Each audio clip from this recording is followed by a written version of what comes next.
Hey guys, it's Good Magic Game Gurus, and as always, I'm joined by my co-host, my partner in crime, the sketchy one, Tash. Hello, everybody! Don't mind my And coughing. I'm still getting over flu. So and I want to ask you a couple of questions to start off with. Number yeah. one, where have you been? Well, some doctor turned up in a blue call box, and I thought I'd hang out with him for a while. Except he kind of didn't return me on time, so yeah, I lost track of Uh, and Well, there was the finale of The Walking Dead, and there was much more important things that I could have taped, but I thought I'd actually go watch them instead. But no, I've had awful flu, and it hit out of the blue on the Friday of the week we last did the chat, and I thought I was dying over that weekend, and just since it's really been sitting on my chest, and now I just have the odd like cough every now and then, and unfortunately I will be doing it every now and then, but it's not making me bring up as much phlegm as it was. So unfortunately, it's causing headaches. You know when you cough and you get the headaches. But yeah, I'm back. So, nice. but thanks to Malcolm keeping me sane during that time with gaming and share playing and getting him further on Akumu mode on Evil Within, and him laughing at me as I stroke my pussy in the DLC. In case people don't realise, she's not talking about Evil Within, she's talking about a sex game. It's called Come Join Stroking Me. That's what it's called. Yeah, come stroke with me, let's stroke away. For some reason, when you're talking, the camera isn't switching. Oh, On mine, it normally the just camera. doesn't want to see me. Normally, what happens is it switches over to you. You know when you're talking. Yeah. So what I'm doing is I'm clicking on it when you're talking. That's weird. So I don't know if it's doing it on the thing. I should actually look on the YouTube video, shouldn't I? You should probably check. Yeah. Let me have a look. So you said you had a couple questions, or was that it? The other question is what you've been up to. Torturing myself, apparently. I mean, I got the 14th and penultimate part of the X-Files rant review up. So I edited that. Like I say, I caught up on so much TV while laying there on the sofa, just because of. I caught up on like whole seasons of stuff. Like, I taped something over Christmas that I actually want to bring up later to bring up a subject. But it was a show called Dickensian, and it was like all these Dickensian characters living all on the same street, kind of thing. Okay. And interacting with each other, and it was really. And I taped it over Christmas, but I just did not get a chance to watch it. And it was like, I think it was like 22 episodes or something. I watched all of those. I watched all of like the 12 episodes of Extant that I taped and hadn't gotten a chance to watch. So yeah, there was a lot of laying there sick as the parrot, and kind of while the cat and dog, insisted on laying on the sofa with me. Don't mind me. Just, so Okay. and last week I've been recording and editing the final part of my X-Files review. Finally, I can watch the whole thing, so. I know, right? It's going to be a feature-length edition, but I could have split it up, but I didn't, because I do a wrap-up, like summary of my genuine thoughts and stuff. I didn't want people only clicking on that part after the 15 part. So how long is it going to be, this final part? It's going to be 50 minutes. Oh wow. It's 47 at the moment, and I think by the time because I'm at the credits part now of editing, I got the credits to do, and then I have a green screen bit that I still need to record, and that'll be it. So so it'll be about 50 minutes. But I tell you, this has been insane, because I've had so much to do. I've had some artwork to do for it. I've had some extra clips I've needed to get from like a different game and stuff like that. Some music clips and stuff like that that I've had to edit together. It's kind of all out like special effects in a way. I Yeah. mean, do you want? I'll show you my time. You know, like my editing timeline. Okay. Sounds good. Just so you can see the madness of it. Oh shit. Hey. Yeah. Right, this is my timeline here. I mean, you can see all the different tracks and that. All the different layers and stuff. It's not really. I don't know. But places like I'm pointing and you can't see. Like here, like you can see all the different layers on top of each other. Yeah, and how fine they are as well. Yeah. So yeah, it's getting a bit. It's a little insane. So how much time do you think that's going to be before you finish it? Well, I'm quite tired today, so I don't think I'll get the green screen done today. It may be tomorrow. I'm still finishing up the credits at the moment because I need to go through every single previous part to log all the clips and song bits I've used to put them in the credits. So I'm going through that list at the moment. So that means watching through the previous 14 parts. Oh dear. Oh, which is not the most fun, but they're quite long as well. They're like 20 odd minutes. Well, no, that's the funniest thing is the first like 9 parts are only 8-9 minutes long each because it was before YouTube's 10-minute long like cut-off point. But the 4 parts afterwards are like 20-30 minutes long, so they are a little longer to go through. It's all a process, you know. I will say I was sat there earlier editing, and you know what it's like, like when you did the GTA videos or even like your video logs and that, you sit there and you're editing and you're like, oh my god, why do I do? I nearly went on Facebook to go, somebody please remind me why I do YouTube.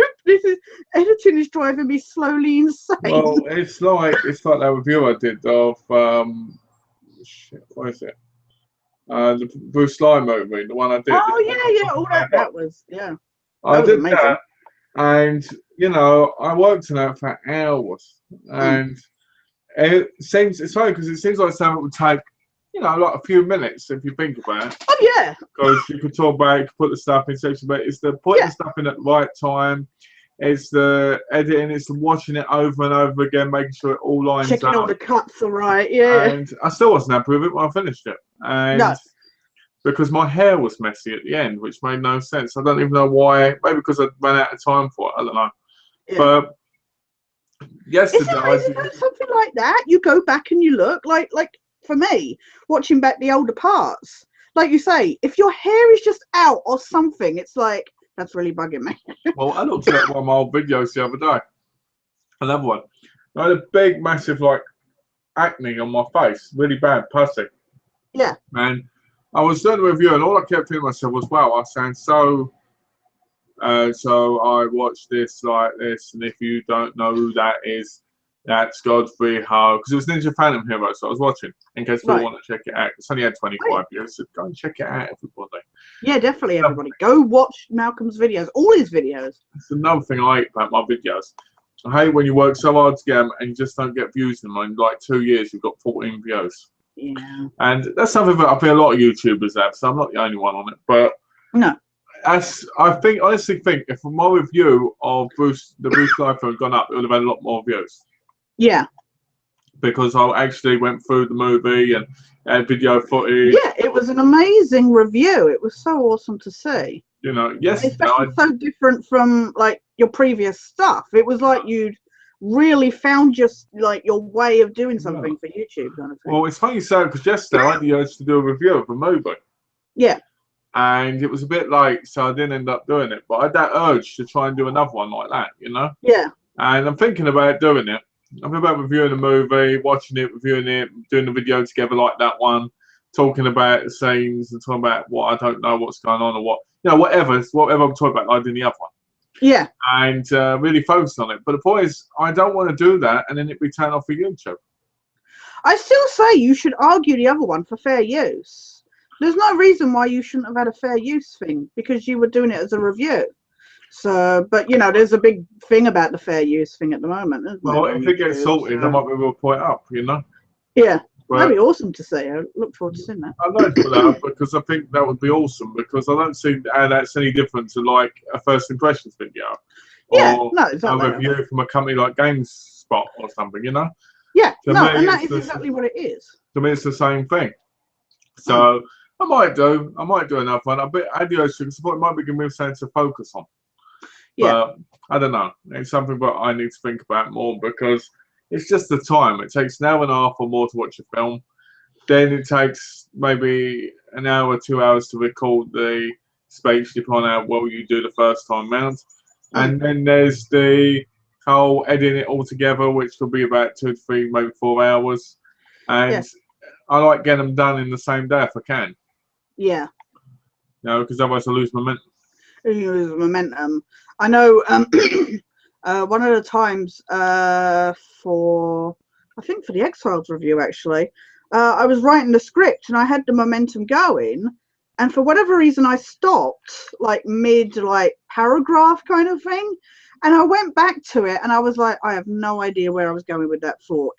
Kind of like, where's the or one of the other ones I just remember, like you say, especially like when I did the Freddy FR07 movie, like you say, you watch it, like I watched it, I made notes and stuff, you know, like stuff I could make fun of and stuff like that. And then, like you say, you've got to edit it down, you've got to find the parts you want for when you're talking about certain bits and everything. And it's so easy to watch stuff and go, oh, that's easy. And then you actually do it yourself and you're like, weeks later, you know, sat there going, oh my God.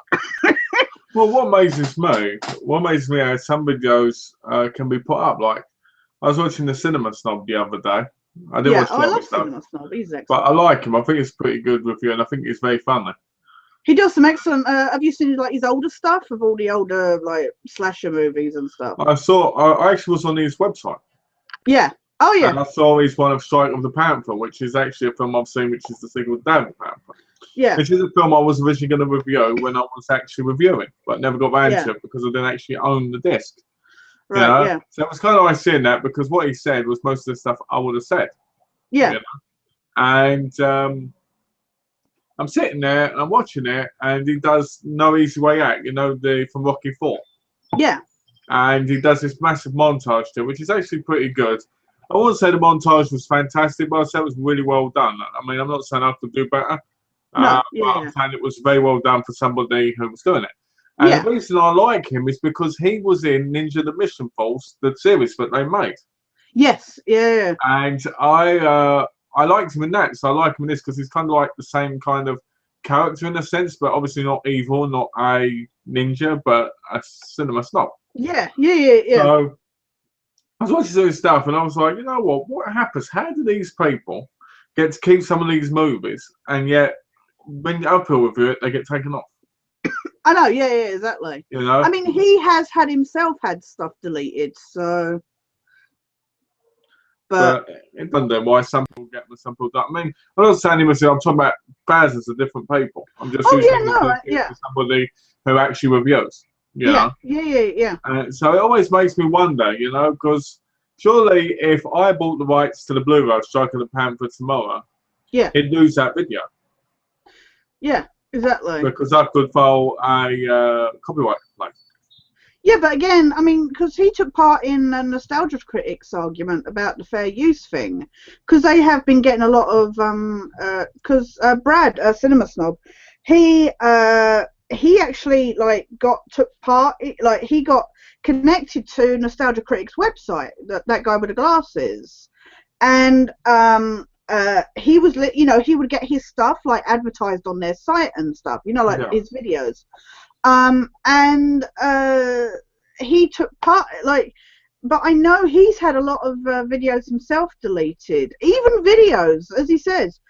He and friends go out to see like midnight screenings of movies and then do like a vlog in their car, And they said, you know, there's no clips or that, and yet they had actual copyright claims against videos that didn't even have clips in. That's ridiculous. And it's ridiculous. It's just, but you know what? I just discovered my top 15 TV themes has been blocked altogether on YouTube. Oh.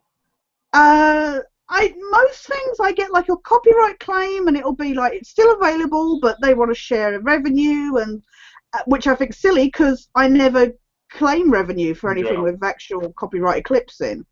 But they're like, right, they want to put ads on. I'm like, yeah, whatever, you know, as long as the video's still up. And then I was going through my my videos yesterday because I knew I was working on this final part of the X-Files rant. I thought, you know what? Previously, I'd had all those parts in my Sketchy Reviews playlist. And I was like, you know what? Actually, I need it to have its own separate playlist so people can watch that on its own. Yeah. And maybe have, like, the first part in my Sketchy Review and then, like, link to the playlist kind of thing. But I was going through my list of videos as I was trying to find the videos to add to the playlist. And I just spotted that my TV themes one said, blocked worldwide. I was like, excuse me?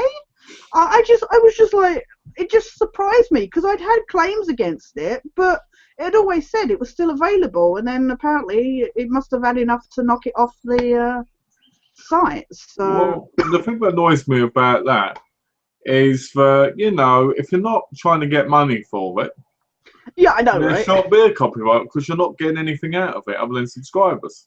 Yeah, if I'd had it linked for like ad revenue or that, I'd understand, but I didn't. So, but especially when you think there are people that put whole movies and TV episodes and that on YouTube, and yet they get away with it because all they do is like flip the footage or you know darken it or something. One guy put up Fight Night 2 and he's got 5 million views from it and made loads of money from it. Yeah, exactly. And he's just sitting there going, hold on a minute. I'm doing something that actually takes work. Yeah.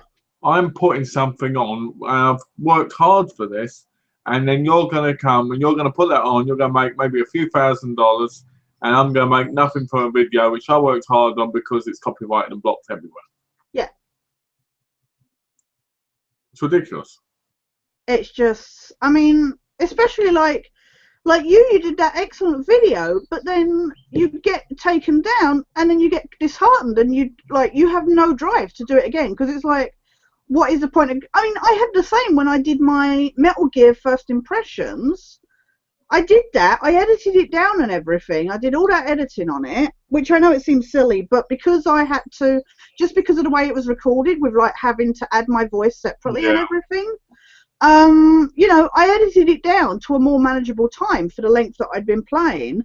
And then, you know, the second, when it gets deleted straight away, you're like, oh, what's the point of doing it ever again? You know, because it's like, it's too much work. Well, the Konami thing was ridiculous. I mean, I know they didn't want anyone seeing what was going to happen in it. Yeah, or how crap it was. But it wasn't like you showed the ending or anything. No, it was literally the beginning. Now fine, I put it up. I shouldn't have put it up before the release date.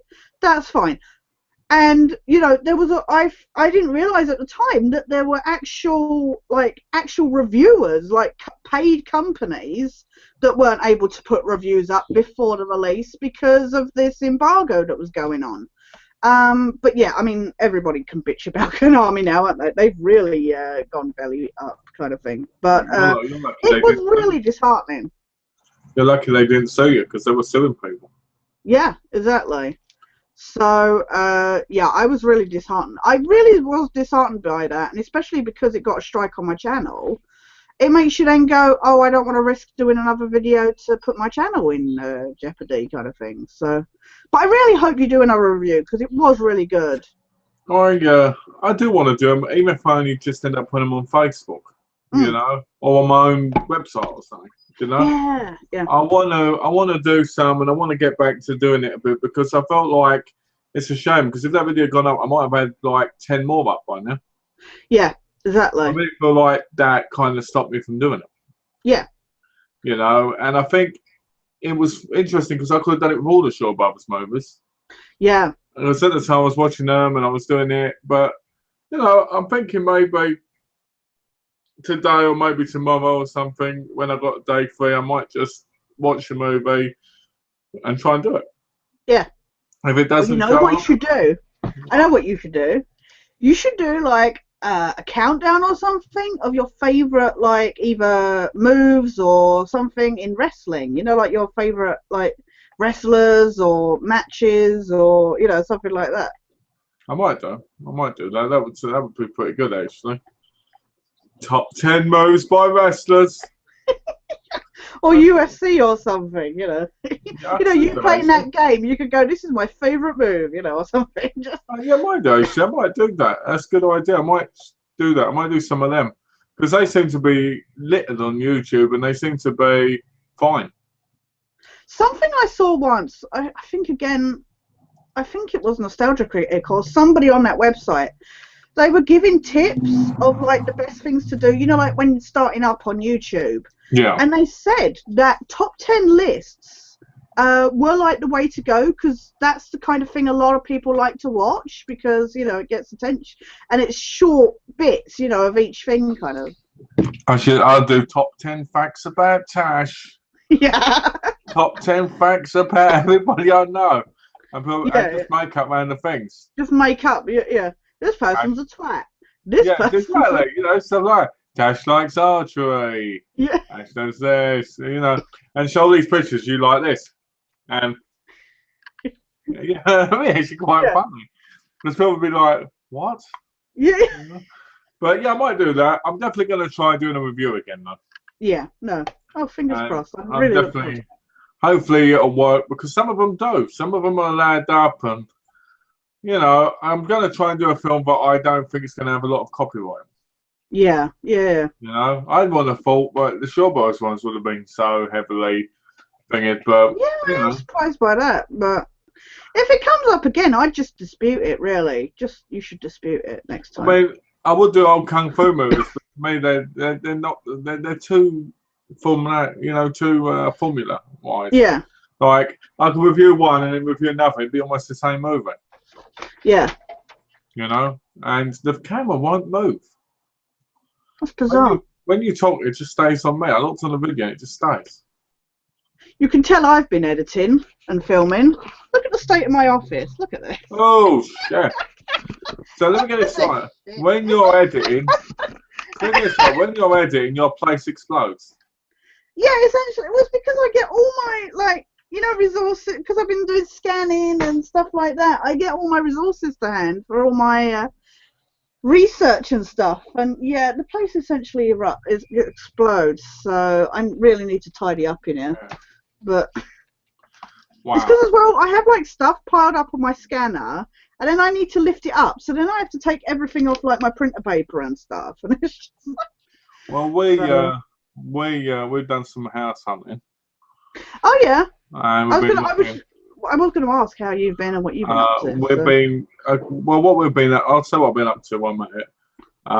So basically what I've been up to is I've been trying to get a lot of things sorted in my personal life. So, I mean, I've been a little bit on off myself. One of the reasons why there hasn't been chats as well. Because we were going to do one last year, but we both decided we weren't feeling it. Yeah. Plus, there was notification and there was no chat. Yeah. Tash was still ill when I was feeling a bit off, and it was we were like, Yeah. So I've been trying to get rid of stuff. Get rid of stuff is tiring. It's boring. It's annoying. I keep telling everybody now, I'm never gonna buy movies again. Yeah. And when I do, it's gonna be like one or two, and then watch them and get rid of them if I don't like them. Yeah. But I do like your folder. I do like your folder of discs. Oh, the big one. Yeah, it's a good space saver, instead of having that big pile that's behind you. Yeah, exactly. I'm thinking about actually keeping them in there. Yeah. Because that way I'll have more space for them in England. As if I have them all, they'll all be stacked up in the corner and shit. I'm sick and tired of that, So I've been doing that. I was kind of considering doing it from my PlayStation games kind of thing. You did, didn't you? No, my PlayStation 1 games I do have like that, but I was considering about it for maybe my PS2 ones and stuff, You should definitely get a big one, and then you could put PlayStation 1 and 2 kind of thing in them together. Yeah. And just flick through them. Yeah. The problem is the manuals. Yeah, exactly. because the manuals are going to be the size of the. But you pack, said you aren't put like the covers and that in a separate folder or they? something. Yeah, I'll put the covers in. Like, I'll show you. Like a binder or something, is it? Maybe I'll show you quickly. Be careful because I'm ripping my neck off in a bit because of the bloody cold. Let me show you. So basically, like this, I put them in like one of these. Yeah. I put them like, you see, like that. Yeah. You know, I would do it better, but it's easier for, you know. No, that's a good way of, yeah. So what I do is I do that, and then I can fit about maybe 200-300 in per one. Yeah. And then it's out of the way. Yeah. If I want to look for a certain disc, I can look online and see what the matches are anyway. That's the thing. I was looking like at all my PS3, PS2 games, and I was like, these take up so much room, you know, in the cases kind of things. They do, especially with how small places in England actually are. Yeah. You know, I mean, yeah, you're lucky to get some nice places, but... Oh, yeah, I mean, I've got a nice place, but, I mean, you know how many DVDs I've got. I mean, those alone take up, like, a whole wall and stuff. It's just, like, everywhere else, I just don't really have the space, so it's just, like... Well, it's the same here. I mean, I've been looking at my stuff, and I'm like, I'm just going to pack it away. Yeah. You know? Things like Blu-rays, I'd like to have out in case I want to get rid of them. Yeah. Cases, but I can't see myself going and buying like 1,000 cases again. No, exactly. You know what I mean? So that's why even DVDs I was considering, you know, maybe putting in a folder. So. You probably should. And then you could just get them out. But the thing, the only point is you can't see them on your shelf. No, I know. That's the only thing. I like, you know, seeing them, you know, out on the shelf. But... Which means you can't just go and pick one off. You have to go for a whole folder figuring out what's what. Yeah, exactly. If I'm looking for one wrestling event, I have to go through the whole folder looking for it. Yeah. I can't have it in alphabetical order technically because it's in the folder. Yeah. You know, I mean, I could if I wanted to mess about and do that. But yeah, but it's anyway, sorry. Yeah. So I've been doing that. Been talking to Donna about what we're going to do about moving because she's hoping we move by fall. Right. Yeah. Otherwise we'll have to wait till next year. Yeah. The thing is, I want to get rid of things. I want to pack things away, but at the same time, I'm like, I don't want to pack everything away and then you don't move. Yeah. Yeah. And then not move. I mean, supposed to be at the minute, I'm rather just throw it all away. Yeah. And all the stuff I don't want. Well, you've had so many visits to CEX and that, ain't you? Trying to get rid of stuff. When I moved there, before I moved there, I went to CEX every day with 6 bags of CEX.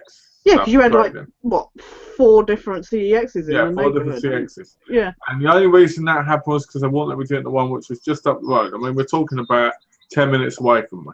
Right? Yeah. I'd go in there with 2 of those holder bags over each shoulder, 2 in my hands, and 1 back around my neck. Like, right? And they'd say, you can't sell them all here, even though they weren't busy. So I'd then go to Ilford, Romford, and I can't remember what the other place was. I think it was Dagenham. Right? I can't remember. And I'd go around, and it feels like I'm doing that again. Yeah.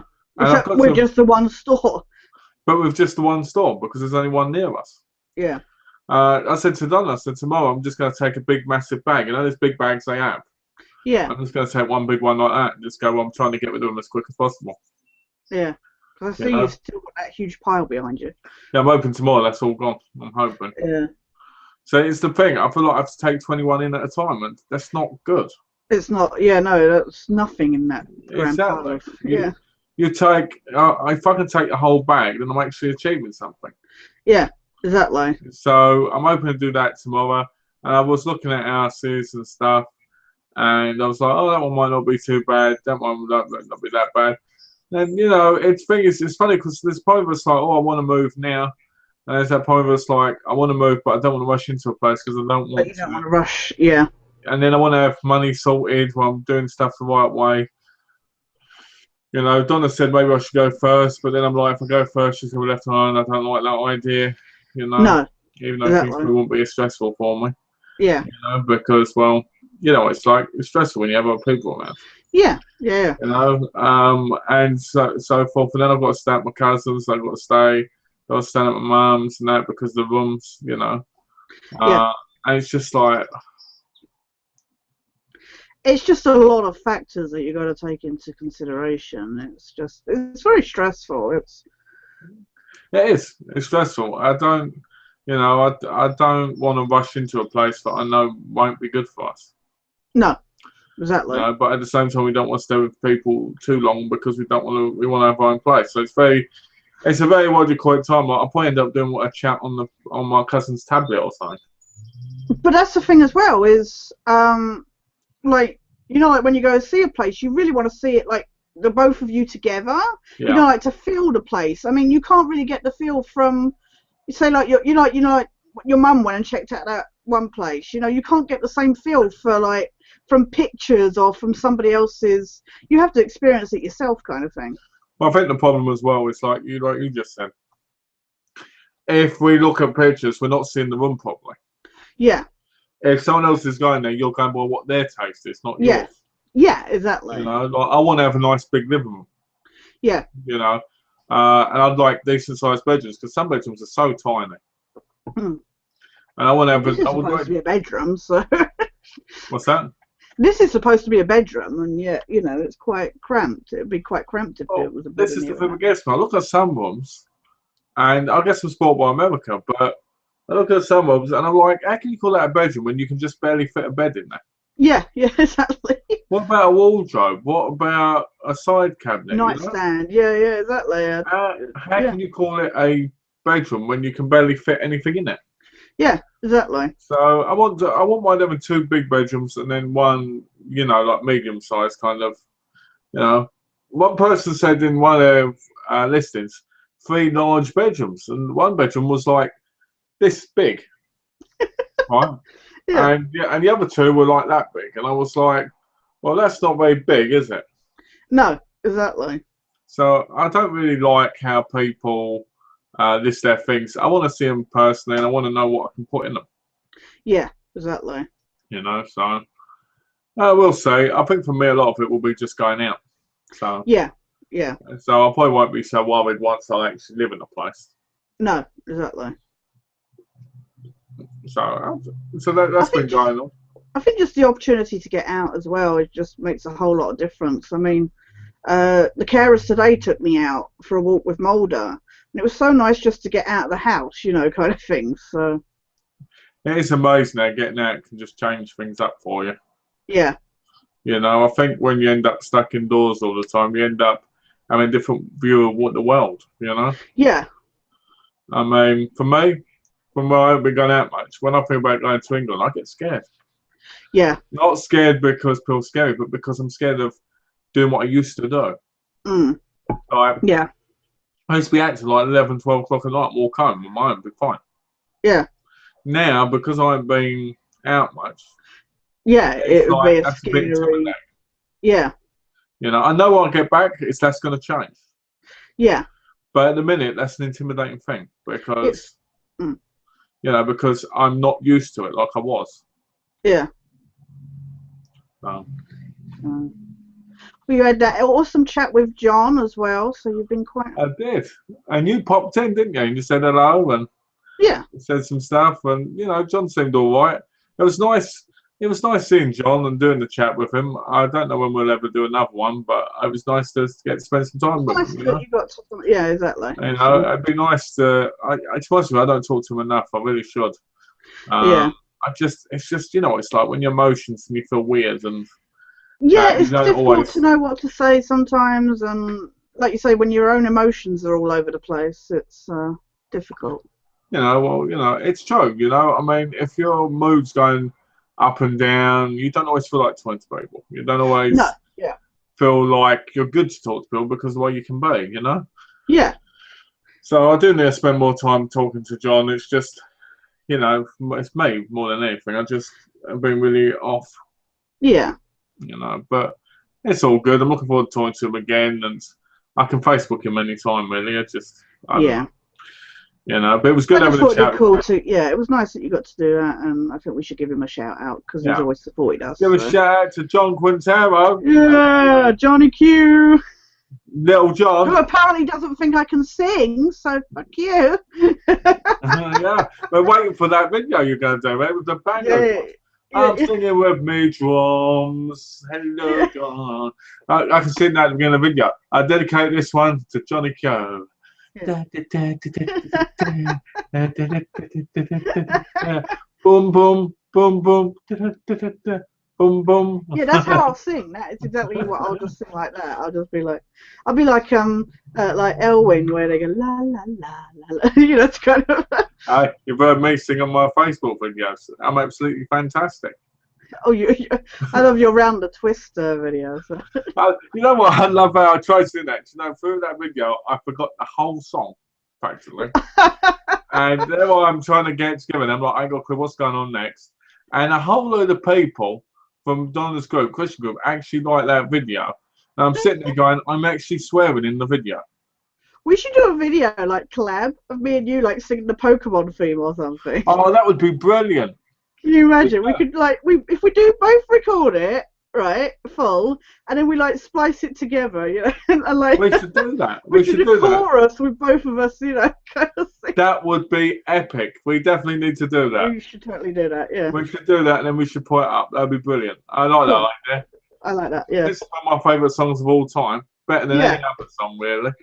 I love it. It comes on my music player, you know, like on the computer or something. And I'll be like making a cup of tea and I'll be, I want to be. You know? It's just on things, you know. I like having a hat and turning it, you know, when it happens and stuff. Oh, yeah. Oh, we should totally do that. We could wear our Pokemon shirts and that. Yeah, exactly. That would be so cool. I'm glad you said that. We should definitely do that. We should totally do that, yeah. You know? And I've got to finish Metal Gear Solid as well, so we can do the review thing. Yes, yeah, definitely. I will get back into that.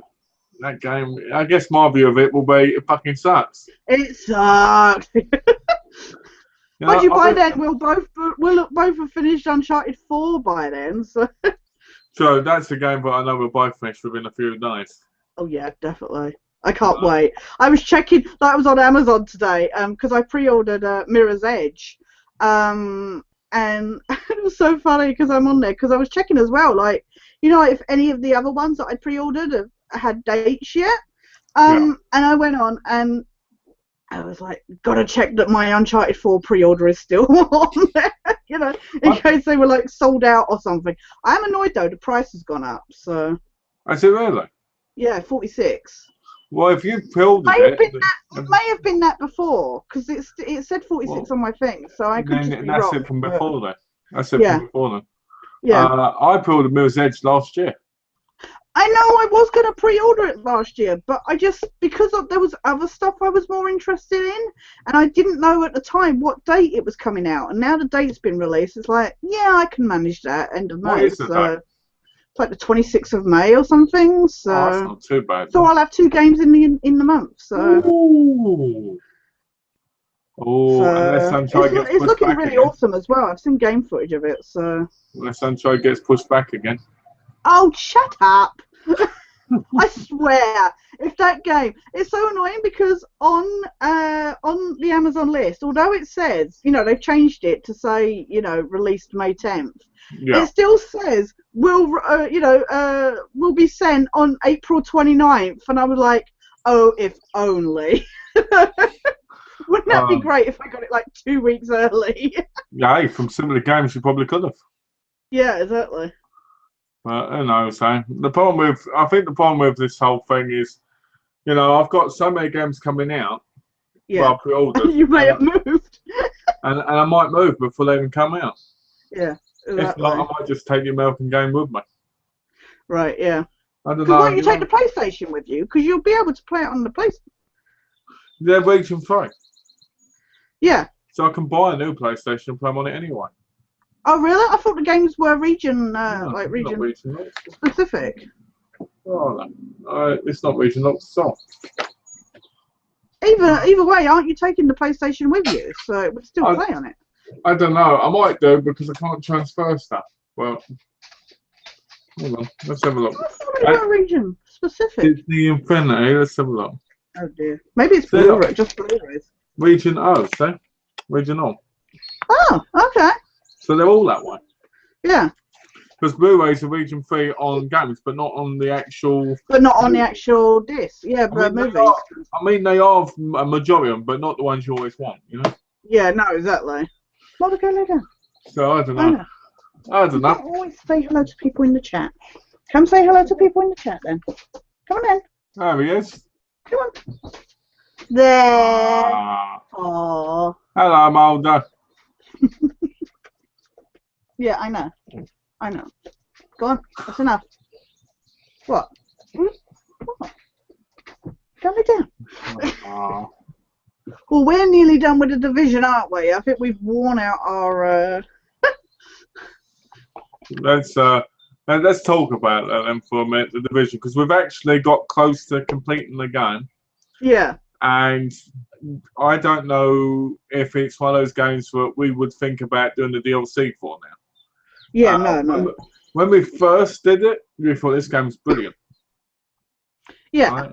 This game's fantastic. Loving it, screaming. You were practically jumping up and down. This is the greatest game I've ever played. You know. I was surprised by it. I thought I was going to be. I had low hopes about it, and it surprised me. And you know what? Everybody was like, "Oh, it's repetitive, this, that, and the other." And we both said it at the time. That's pretty much all open world games are. It's just the same thing over and over again. But then you start to get into it quite a way, and you're like, actually, this is really limited and really repetitive. And even the fun maps that we were fascinated by, you know, like the depth and the height and stuff like that, you realise that a lot of the places are repeated, and you're like, haven't I been here before? And it's like, no, it's somewhere else. It's like when we went to that train station near one of the last missions, and it looked just like the stadium. Yeah, exactly. And I think the problem with the game is it is so repetitive. And it's repetitive in the fact that all you do is shoot, take out the boss, take out the leaders, and there's no depth to it. No, you know? And if there was some tactics, there's no, you know. If there was some sort of depth, like, why is there no stealth mechanic? Yeah, no, exactly. Well, even we level up, and I mean, you know, there were some people that we were like 5 levels higher, but because they just kept bombarding you with enemies, you know, like a blinking Uncharted game or something, it was just like wave after wave. It just got a bit silly, didn't it? It was just. Well, it feels like the more enemies. Hey, Ashley. Hey. It seems like the more people. The higher the level you are, the more people that just seem to be there. Yeah. Because I was playing it with you, weren't I? And we got to a bit where we were fighting some guys, and then like 20 more turned up. Yeah, exactly. I think the game went from being really cool and really good to being really, really bad. Really stale. Ashley says, "How are you?" I'm doing good, thanks. Getting there. Thanks, he said mate. With a cough. I said I'm doing thanks. But the problem with the game for me is you'll be shooting people at level 24 and you'll be at level 29, and yet they'll kill you and they'll get up to you and you can't kill them. Yeah, exactly. And I know what people will say. They'll say, "Oh, it's the DPS on the gun." That shouldn't be a factor. I mean, what the bosses we take on are armored. You do more damage more quickly with a pistol than you do with an assault rifle or that. Even though your assault rifle has a higher damage level. Hold on. Tip of the day: use a pistol. Yeah, use the pistol. Also, unlimited ammo. Yeah, unlimited ammo as well. So don't play any other weapon in the game. Just use the pistol and you'll succeed.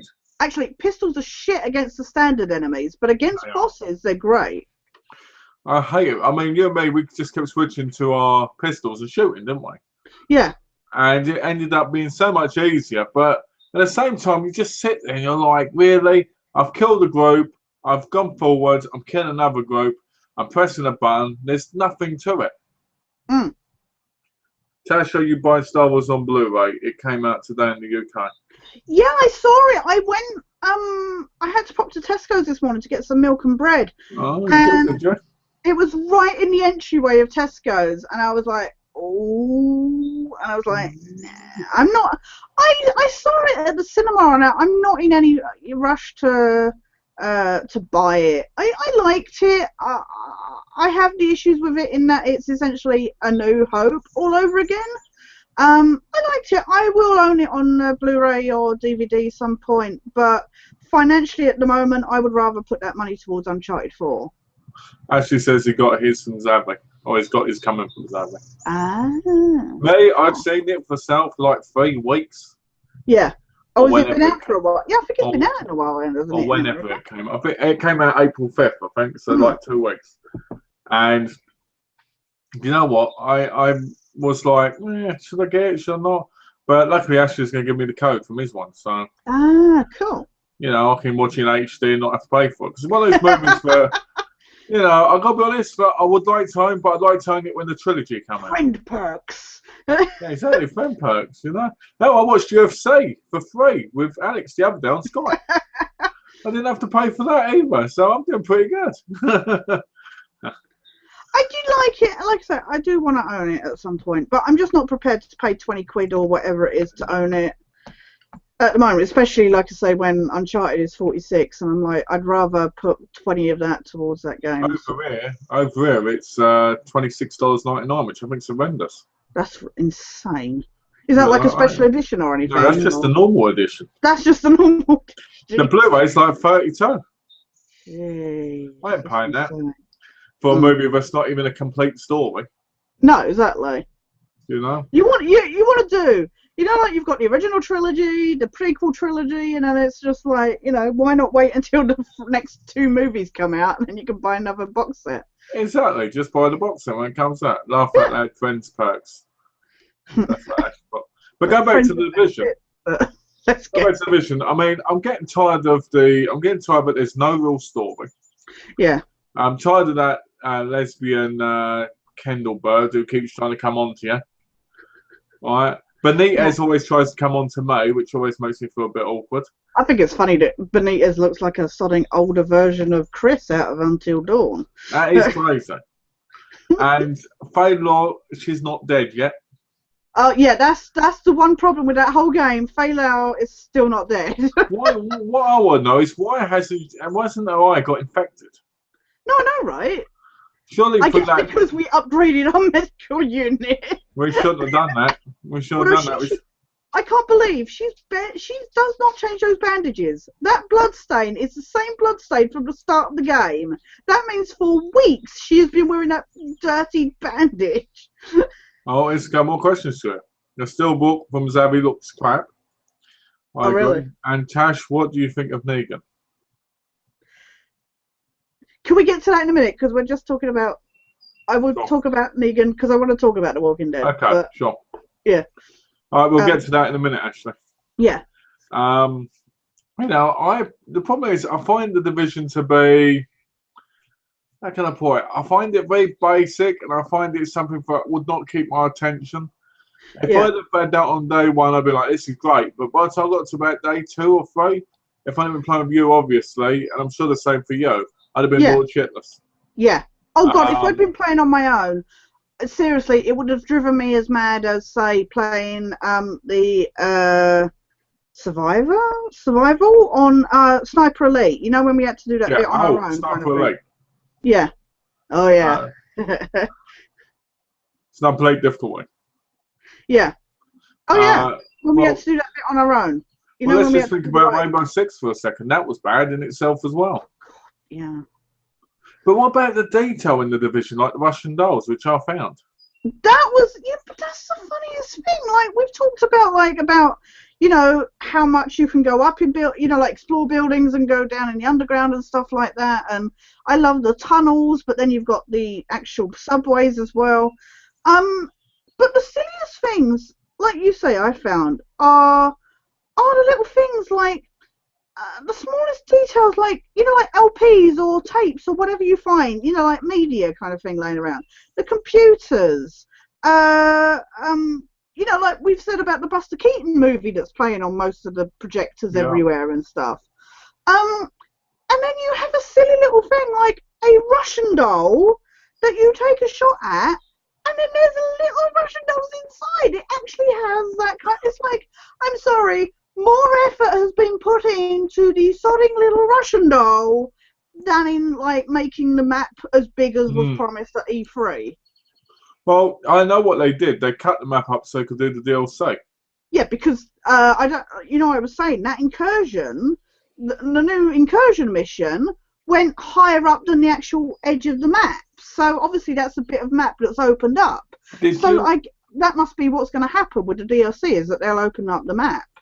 Did you hear that people have been punished for exploiting a glitch in the actual incursion map? Really? No, I did not hear that. I don't know what the glitch was because they didn't say. But apparently in the incursion map there's a big glitch. But people have been abusing, which I'm guessing gets some high-end weapons, because I can't imagine it being anything else. Yeah. And they're looking at waste punishment. They're going to ban them for like 3 to 5 days, maybe a week. Jeez, because I know people were getting like really flagged and that for like going rogue in the dark zone, and they were saying, why give that opportunity to go rogue and then punish us really badly for it? It's like, it's silly. Especially making it a trophy. Yeah, exactly.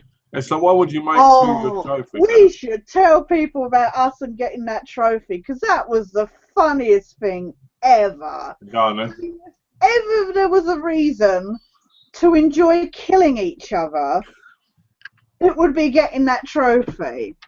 Because the trophy was kill 20 rogue agents. Well, nobody wants to go rogue in the Division because you get severely punished. You get your level taken down, you get your weapons that you've collected gone, you know, taken off you and stuff like that. So what we did, we were new to the we were level like 2 or 3 in the dark zone. Yeah, I think we were level 2 and 3. Yeah. Yeah. So we said, okay, let's see if it works if we shoot each other. So we got out of the group. Should we be telling this?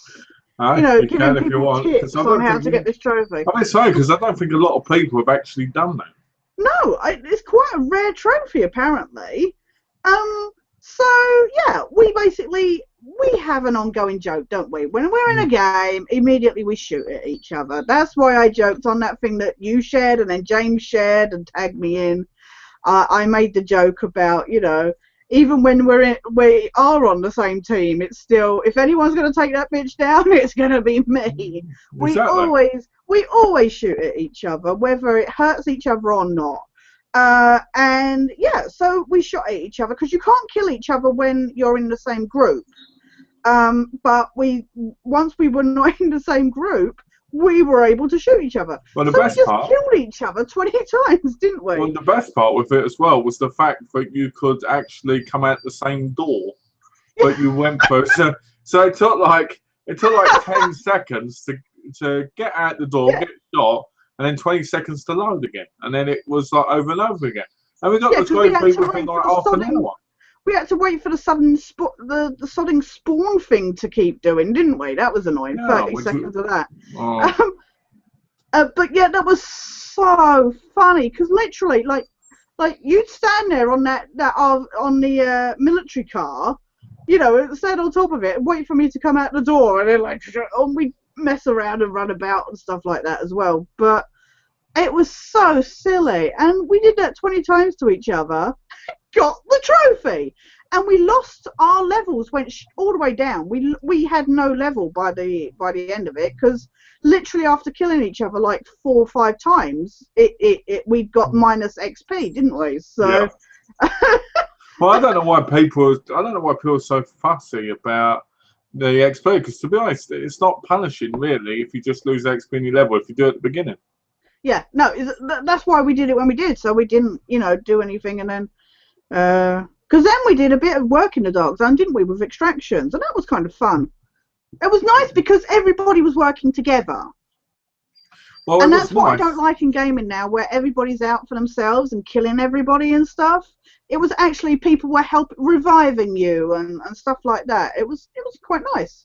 It was nice, other than the fact that after time people weren't going to the area you wanted to go to. No, exactly.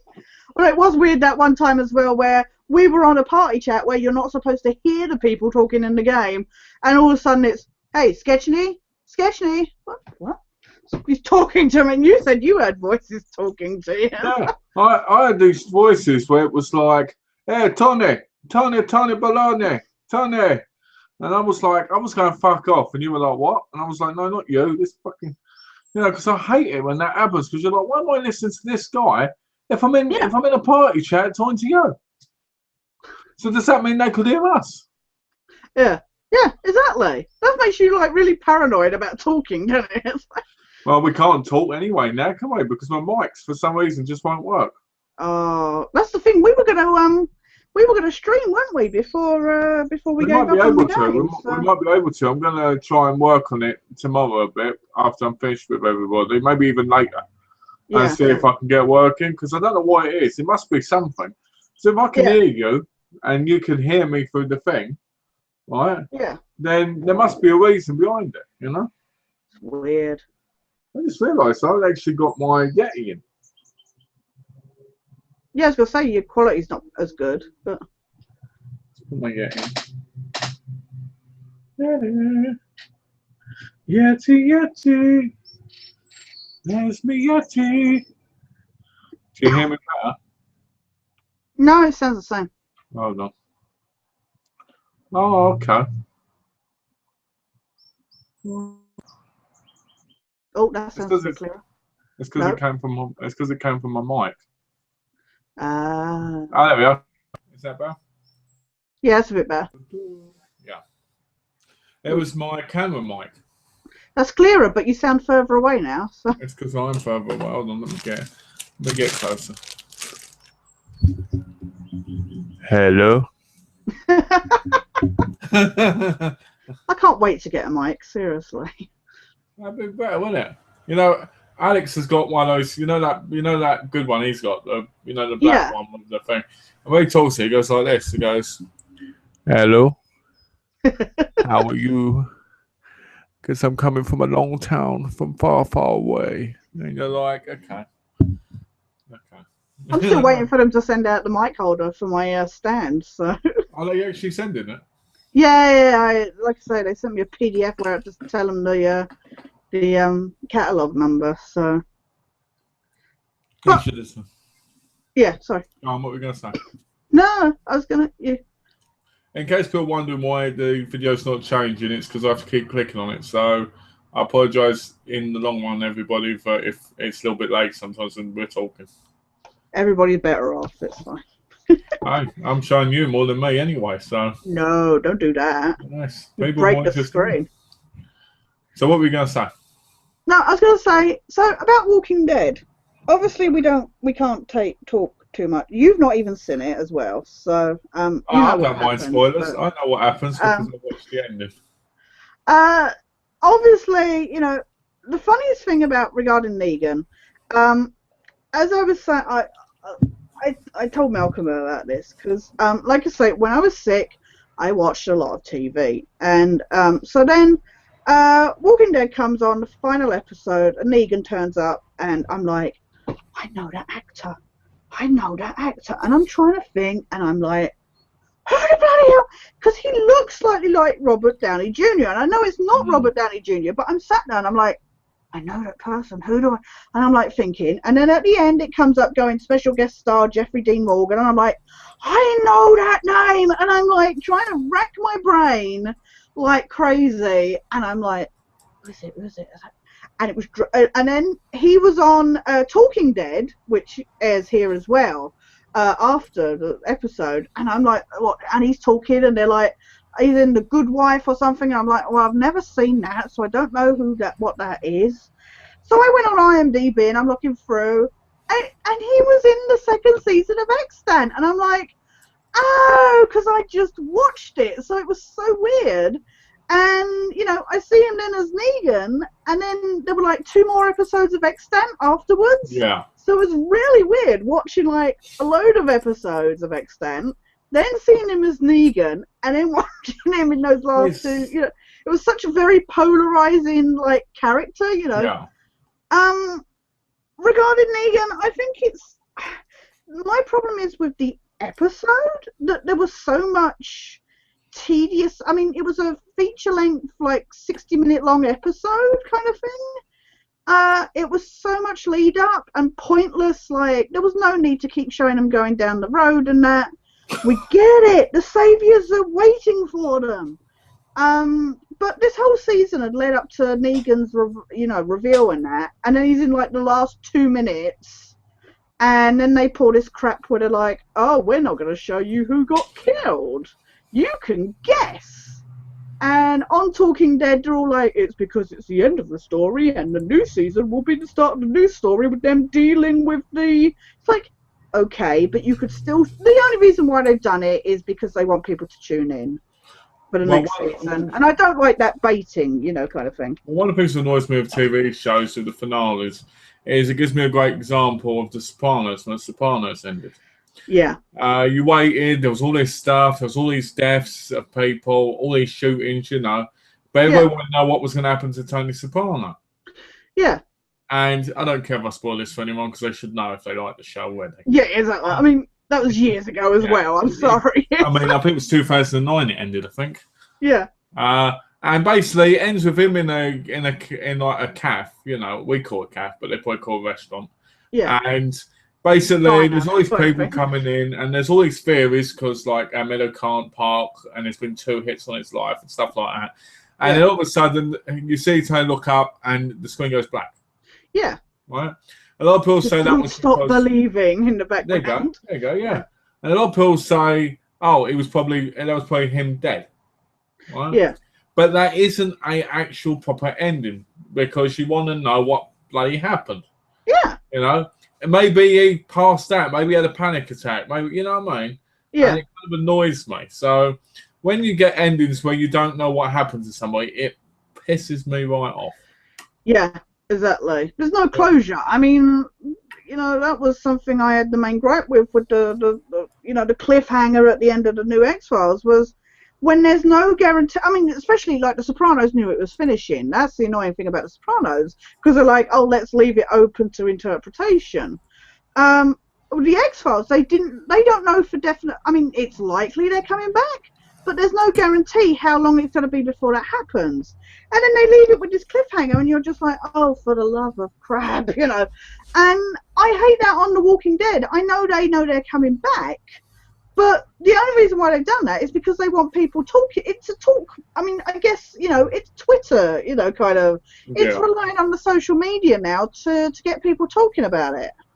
Well, Ashley says he thinks it's Glenn. I don't think it will be. I think it's going to be Abraham. Ooh. Glenn is the one that gets it in the comics. A lot of people have said that, and I completely agree. Is that a lot of the deaths that happen in the comics don't happen in the same way in the show. Like they swap them around so that like if somebody dies a certain way in the comics, somebody else will die in that way, and then that other person who should have died then will die in, kind of thing. Like Abraham dies in the comics in the way that Denise died in the show. So I think it's going to be Abraham. I think as I said, and I saw this on a video, Scott M. Gimple, who's one of the writers, producers of the show, he said on Talking Dead that there was a slight clue, because he knew they were saying that a lot of people would be looking at the angle of the view and stuff like that. He said that there's a slight clue to, whittle down who it is. And I didn't think about it at the time, but then I saw a video, because of course YouTube's been flooded with theories. Somebody said, and it makes sense, is that Daryl and Glenn and Maggie clearly have hair obstructing their view, and that would be a part of the shot if because it's told from the first person point of view. That would be something you see when the person gets hit by Lucille. Sure.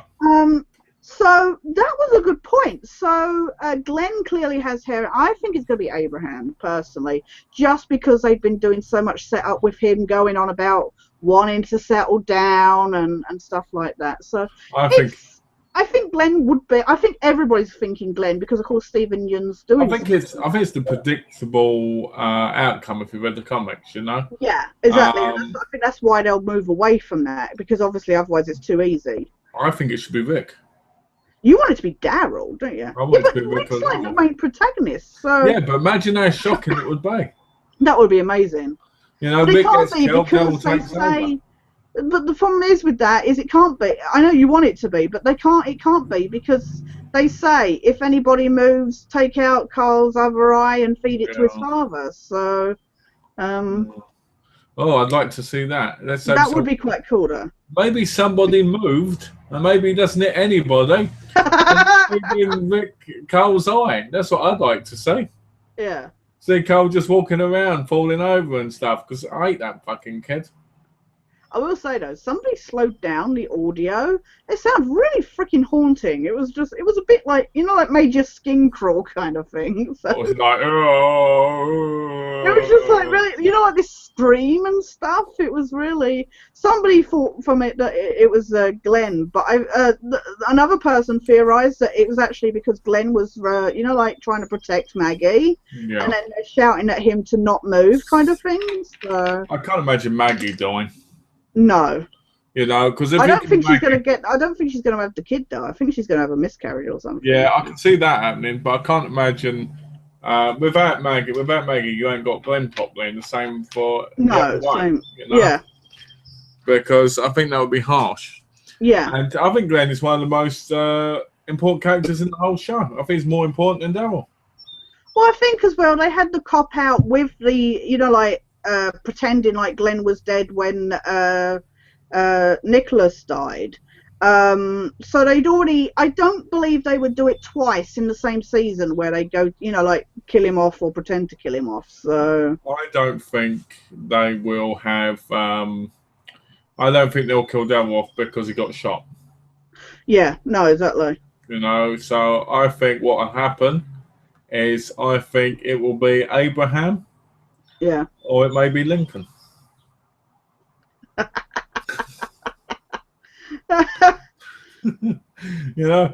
it's going to be one of those same old stories again. Oh, this guy's threatening. Oh, wait, we killed him now at the end of the next series or whatever they do. Yeah, it's going to be another governor thing, and it's so sad in a way because, I've gotten up to a bit, like the start of Negan's real story in the comics, thanks to you, but I know he's a big deal in the grand scheme of the story, and I just feel like 2 minutes at the end of an episode when there'd been so much lead up was really disheartening. I mean, you did get a feel for that absolute shit-eating kind of, but something that bugged me was Scott M. Gimple was all like, oh no, not Scott M. Gimple, Robert Kirkman, the guy who does the comics. Yeah. He was all like, oh, if you'd woken up with him in the hospital and followed him instead of Rick, you would have understood what he's doing. And I'm like, not really. I don't. Well, this is why the Walking Dead comics are releasing special one-offs now, like one-shots of the governor, of him. Oh, are they? Yeah. Yeah. Because they recently released the governor one, and it has basically what happened to him and how happy he was to start off with. And then it shows how he slowly went in darkness. I'm sure they'll do one on Negan as well at some point. Yeah, probably. Yeah. Because they're running out of ideas, if you ask me. I mean, how much can Pearl survive in a post-apocalyptic world in comics and it just not be the same? Yeah, exactly. When Pearl die in the group, they meet more people. As Pearl become part of the group, they die. It's like continuing a multiplayer game again. They come, they live, they die. They come, they live, they die. There's a new villain, And as much as I like things like Walking Dead, I feel like it's starting to get stale. Yeah, I mean, that's the thing. I love The Walking Dead, but it's not something, say, like Game of Thrones, where you tune into it for intelligent, kind of... I love The Walking Dead, but I do agree. Every season is the same story, basically. And everybody has said this, and I love it, on the Honest Trailer and that. They're like, oh... They go somewhere, they don't get on with the residents, and they think they're not going to get on, and then they become friends, and then they get kicked out of that place, due to circumstances, and then they go somewhere else, and it happens time and time again. And once you start seeing the pattern, And this is exactly what's going to happen now. You know, they got friendly with the people on Hilltop, and now obviously they're running with Negan, and that's not going to go well and stuff. And it's just like, oh, it's like. Well, what I want to happen is I want everybody to die and Cole to be left on his own. I want Carl to die really badly. Seriously, that kid. Hell, when I saw a kid get eaten in one of the where Cole got his eye shot at, I was like, fucking hell, so they will have kids get killed. Yeah, I know, yeah. What's this? Ashley's put a lot of stuff. Sorry, Ashley. It's I'm glad you and Tash are back doing the chat after 2 weeks of not doing it. 3 weeks, actually. So. What? Killing each other, laugh loud? What's going on? Laugh out loud jokes? Tash and Mel, keep up the good work. Malcolm Tash rolls. And I love it when Tash rolls. It's so hot. Well, you know what? It's always good to... I don't know if he puts jokes, though. Are you saying it's not hot? Seriously. He needs to clarify that now. You should have stopped while you were ahead there, Ashley. You complimented Tash, she was over the moon, then you put LOL jokes. Yeah. But yeah, I just feel like the show's getting stale, but Game of Thrones returns soon. I know the thing came up. The reminder came up on Sky series link. It sends you a thing to let you know when the show's starting, and it was like Game of Thrones starts this week. I'm like, I was watching a clip of Conan O'Brien. Oh, Emilia Clarke was on it. I saw that. When she was talking about about that she thinks the men should go more topless. Yeah, and when she was talking about how they were in a hotel and they were drinking in a hotel because they were worried about all the Game of Thrones fans who had the wedding. Yeah. But I tell you, she's nowhere as attractive as she is as Khaleesi, is she? No, it's amazing how weird it is. You know, like the changing colour of hair kind of thing.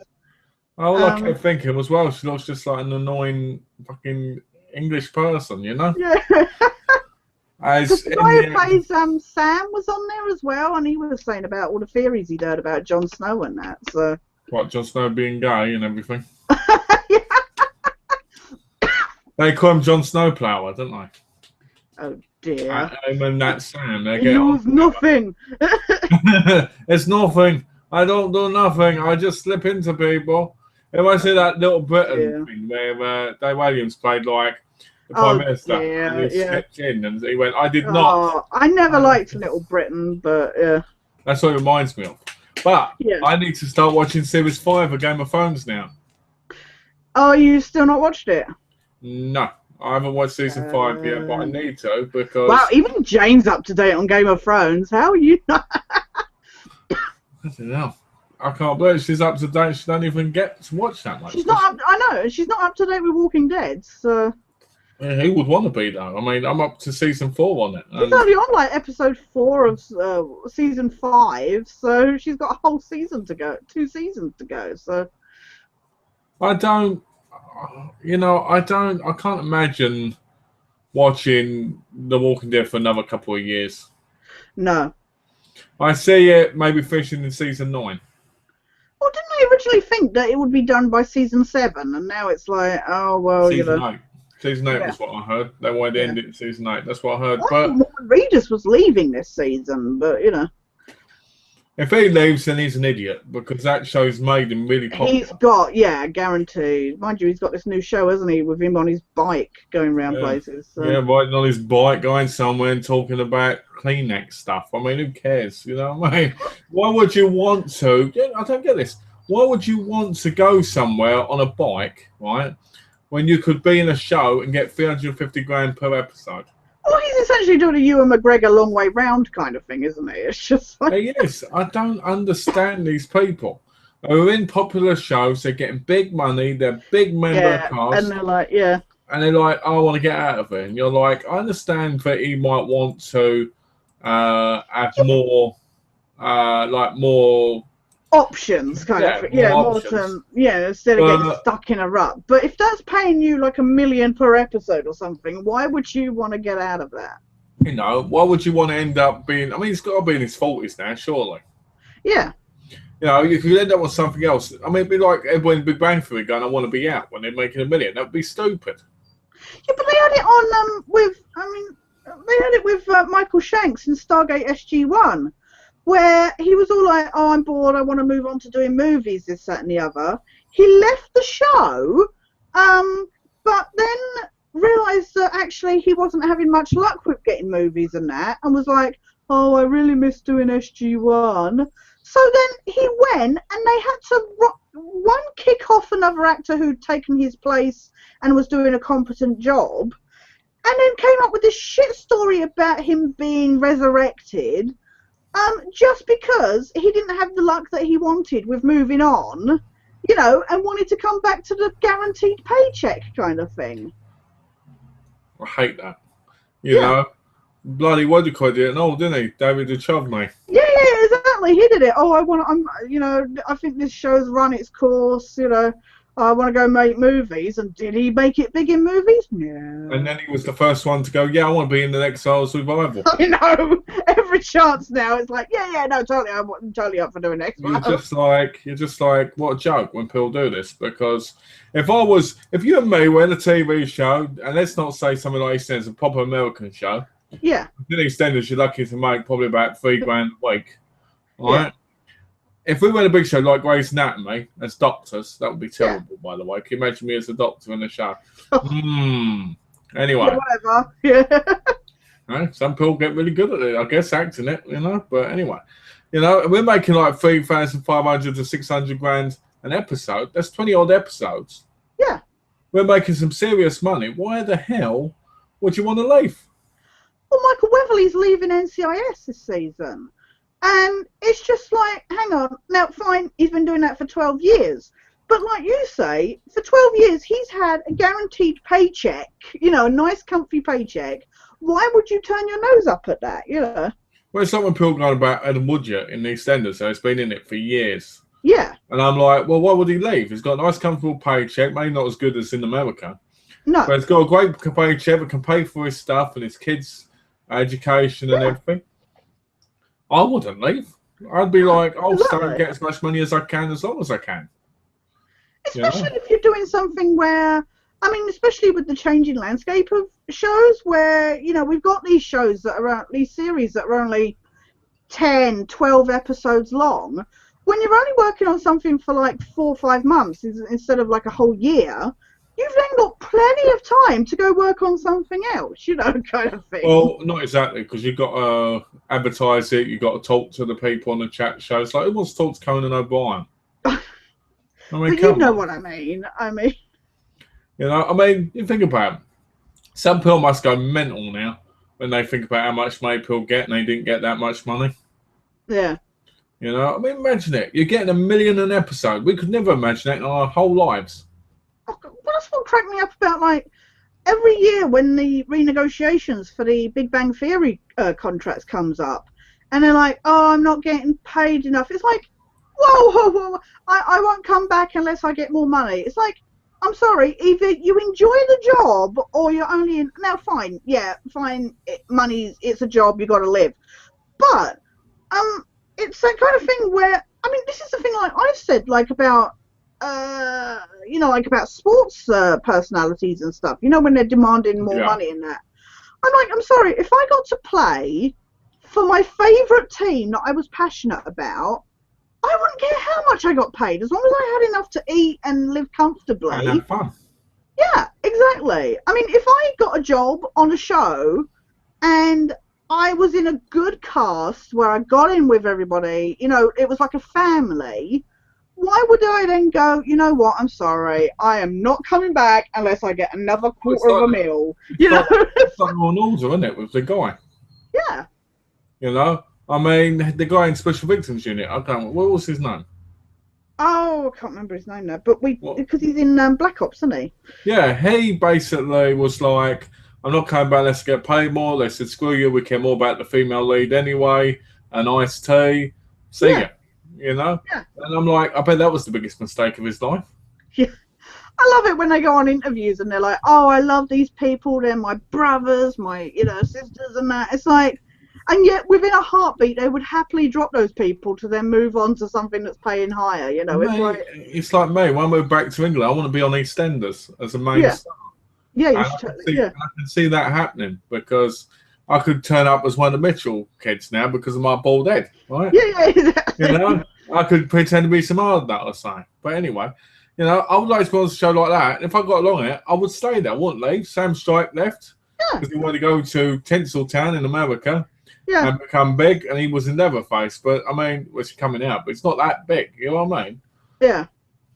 Hi, Malcolm, Tash. How are you both doing? That's from James. Hello, James. Hey, James. How you doing? And I just sit there and I just like, I would love to be in a position like this where I could have the fun. I could do things like, I'd love to be a Britain's Got Talent judge because to me that would be fun. Yeah. You know, I'm watching people, I'm enjoying it, I'm having fun. It's a lot better than going and doing something like wrestling and putting your body on the line constantly. Yeah. You know? Don't get me wrong, I get ambition. I get wanting to try other stuff and new things and, like progress, especially as an actor or something like that. But I just don't get, if you're getting a place, I mean, you think of all actors that when they start out and stuff, they're, working as waitresses and, God knows what, and they're lucky if they're, I mean, I saw a countdown recently of actors that have been homeless, at some point and that. And it's like, if you've got something that's giving you a good roof over your head and that, why would you then just get rid of it? Just it's like throw it away. It's like when I see these celebrities like bloody what's his name? Burt Reynolds. Oh yeah. He was rich, he had a massive fortune one time, but now he's poor. Yeah. And you're like, how does this happen? Yeah, exactly. And I asked Donna about it. She went, because people waste a lot of money. And I'm like, I could never imagine spending millions upon millions and millions of dollars on anything. I mean, what would I spend it on? Maybe a movie room area, movie cave thing? Yeah. But even that, I won't be able to spend that much money on. I'd put it in the bank and live on the interest. Exactly. How can you not live on the interest? Even now, with the shitty interest we've got now, you'd be living off it still because it would be so much money. Yeah, exactly. So that always amazes me and always makes me go, okay, what the hell, Yeah. It just shows you how people are very greedy. It's because of people with these, the drugs and the drink and stuff like that, and it's just like... I get annoyed with these people that waste money on booze and drugs. Like, there's a lot of people that you read up who become millionaires and win lottery. Yeah. And they waste their money by buying cars and loads of drugs. Yeah. Who thinks about buying drugs? I know. And where did they find it? I know. What I love is they win the lottery and then magically they have these connections to drug dealers. It's just like, I'm sorry, when did you find it? I mean, come on, you and me, right? We're both... Did they cold call? Maybe the drug dealers cold called and went, we heard you're into some money. Do you want some drugs? I mean, you and me, we're pretty good citizens of the world, right? Yeah. Now, if I said to you, go and get some drugs, you wouldn't have a clue where to go and get them, would you? Right? No, neither would I. If someone says to me, can you get me some drugs? I'd be like, well, first of all, I've got no idea how to, and second of all, I won't want to. It's like when you see these things on, like where people hire contract killers and stuff like that. It's like, I wouldn't even know where to start on shit like that. It's like... And trust me, if you did, you'd definitely hire some, wouldn't you? Well, yeah, exactly. Well, there's a place online on the deep inner web, the real bad the dark web, where you could buy hitmen to kill people for just $10,000, right? And I'm sitting there going, so these people would risk their life to kill people for $10,000? Yeah. What's the world coming to? There's people apparently who do it for a couple of £100, and you're like... You got actors that won't even act in a 30-minute show for £1 million, let alone shoot somebody. Exactly. So I sit there and I just go, what the hell? How could you waste it on drugs? Booze, I can understand because you can go out and get that anywhere practically. So I can understand people being able to do that. Yeah, buying these wine cellars and stuff like that, But you must go to some really dodgy areas if you're getting drugs. I know, right? Awful. I guess they just hang out. They're probably like in the Yellow Pages in Tinseltown, you know. Probably like, oh, you need some C? Well, we've got the H. You know, see you soon. Oh, and don't forget, weed's got some for you. You know, that's pretty good. I still can't believe after watching Zootopia last week that there was a Breaking Bad joke in it. I'm like, this is a kids' movie. It's like, I can't believe that nearly everybody on my Facebook friends list has seen that movie. Oh, really? That's depressing. Yeah, I've got 90 It is good. To be fair, it is good. I mean, I love Pixar and Disney movies, but it's good. But that's funny that all your friends have seen it. I've got 90 odd friends on Facebook. Obviously, I'm close to all of them. You know, they're all really good friends. Yeah, they're all like your best buds. And they all come round for parties. You game with them when you're not gaming with me. Especially on Wednesdays and Fridays, I'm about 50 people over. Yeah. You know, you've seen it. You've seen the big party going on in the background. Oh, yeah. And everybody's seen Zootopia. And my cousin saw it. And he said, oh, it's a really good film. And I'm like, I've kind of got to the point now where I'm like, I like these films, but there's so many of them. Yeah. Just like with Marvel films and superhero films, I like them. But there's so many of them now, I'm just like, I'll get round to them when I feel like it, because I don't enjoy them like I used to because there's too many. Yeah. You know, it used to be, oh, they come out once in a while, and now it's like they don't come out at all. What means they come out too much? They come out too, yeah. I mean, look, there's been the pictures recently of like the Doctor Strange and, you know, shoot with Benedict Cumberbatch and stuff, so. Which looks terrible, by the way. I know, it's quite close. The costume's quite close to the comic, but yeah, I am tired of all these comic books. I mean, that's the thing. Even like with the absolute, like you've got all these Marvel movies, and then you've got the absolute wash on TV of DC TV shows. It's just like they've even got this thing on Sky at the moment, the DC podcast, you know, kind of thing, where after show, where they go, oh, are you a fan of? And they go for all of them: Supergirl, Arrow, Flash, DC's, you know, Legends of Tomorrow. And it's like, it was like, bloody hell! It's like, how many TV shows have DC got at the moment? The problem I have is I prefer the animated shows. Yeah. You know, like Arrow. I've got every episode of Arrow. I've even got season 4. You know, like to watch. Yeah. And I'm sitting there. You've really not gone into it, have you? So I'm sitting there. Recently. I thought as soon as I heard about League of Assassins, I was like, I love this. This is going to get me hooked. I love it. I love it. Now I saw Raul's goal, and I was like, this guy ain't no character. What the hell? He's like, the guy's like 5 foot, right? Like, he's supposed to be like this tall, dominating bloke. And he goes, they did the slow reveal as well, because the guy played him in Liam Neeson. I kept nearly saying Leslie Nielsen. I'm like, no, it's that would have been awesome, wouldn't it? That would have been brilliant. Can you imagine come back from the dead to be like this comic? Liam Neeson. He said, like, before the character turned up on the Arrow series, he was like, I would be more than happy to step into the role, you know, for the TV show. And DC turned around and said they wanted the cinematic and TV versions to be completely separate. So when Raj Al Ghul finally turned up, they did this very slow, you know, like pan up his body, and then finally revealed his face, and you're just like, as if to say, like, do you think it's going to be Liam Neeson? Do you think it's going to be? And you're just like, you know, it's some weird. How can you go from Liam Neeson to like a dwarf? Yeah. Because that's what he looks like. It's even got a really strange face. I mean, yeah. I've got nothing against dwarves. Voice. What's that? He likes boys? No, he's got a really bizarre voice. I like the bit where he says to Oliver, he goes, no one's challenged me in 87 years, and nobody's won. And you're like, wow. And we all know what happens in the end, don't we? Yeah, exactly. It's so predictable. The problem with that season is I haven't seen the end of it. But you can tell Malcolm Merlin is going to do something to beat Raj Al Ghul from the moment you know they're after him. Right? Yeah. And you know that Oliver's not going to kill Malcolm Merlin because Malcolm Merlin's too good of a character to get rid of in the show. Yeah, exactly. Right? It's like, who would kill John Barrowman, you know? But the fucking thing that pisses me off is I've looked at clips of season 4, Yeah. and what annoys me is this whole thing now. Everybody knows about his secret. Everybody's on his team. Nobody's separate anymore, and they all have their own things, but they all work together at the end of the day. And that's what used to piss me off with Buffy and Angel. It was like nobody didn't know what was going on. So what happened was it ended up making the show being about some random person. Yeah. And them having to talk to them and stuff, and everybody found out the secret. You know what I mean?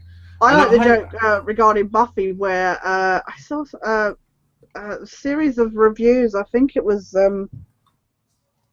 it might have been Obscura Looper or somebody else, where they were saying, you know, reasons to bring in Cordelia, and they were looking, you know, like you watch episodes and you realise that they are the most flimsiest of reasons to bring Cordelia into the story, kind of thing. It's like, you know, like once she knew about the secret, it was just like, oh, we got to have a reason for her to be here. It's like, and I get, like with Buffy, I like what they said was that, you know, like the previous Slayers had failed because they had been these lone people and stuff, and that she was different because she had this support circle.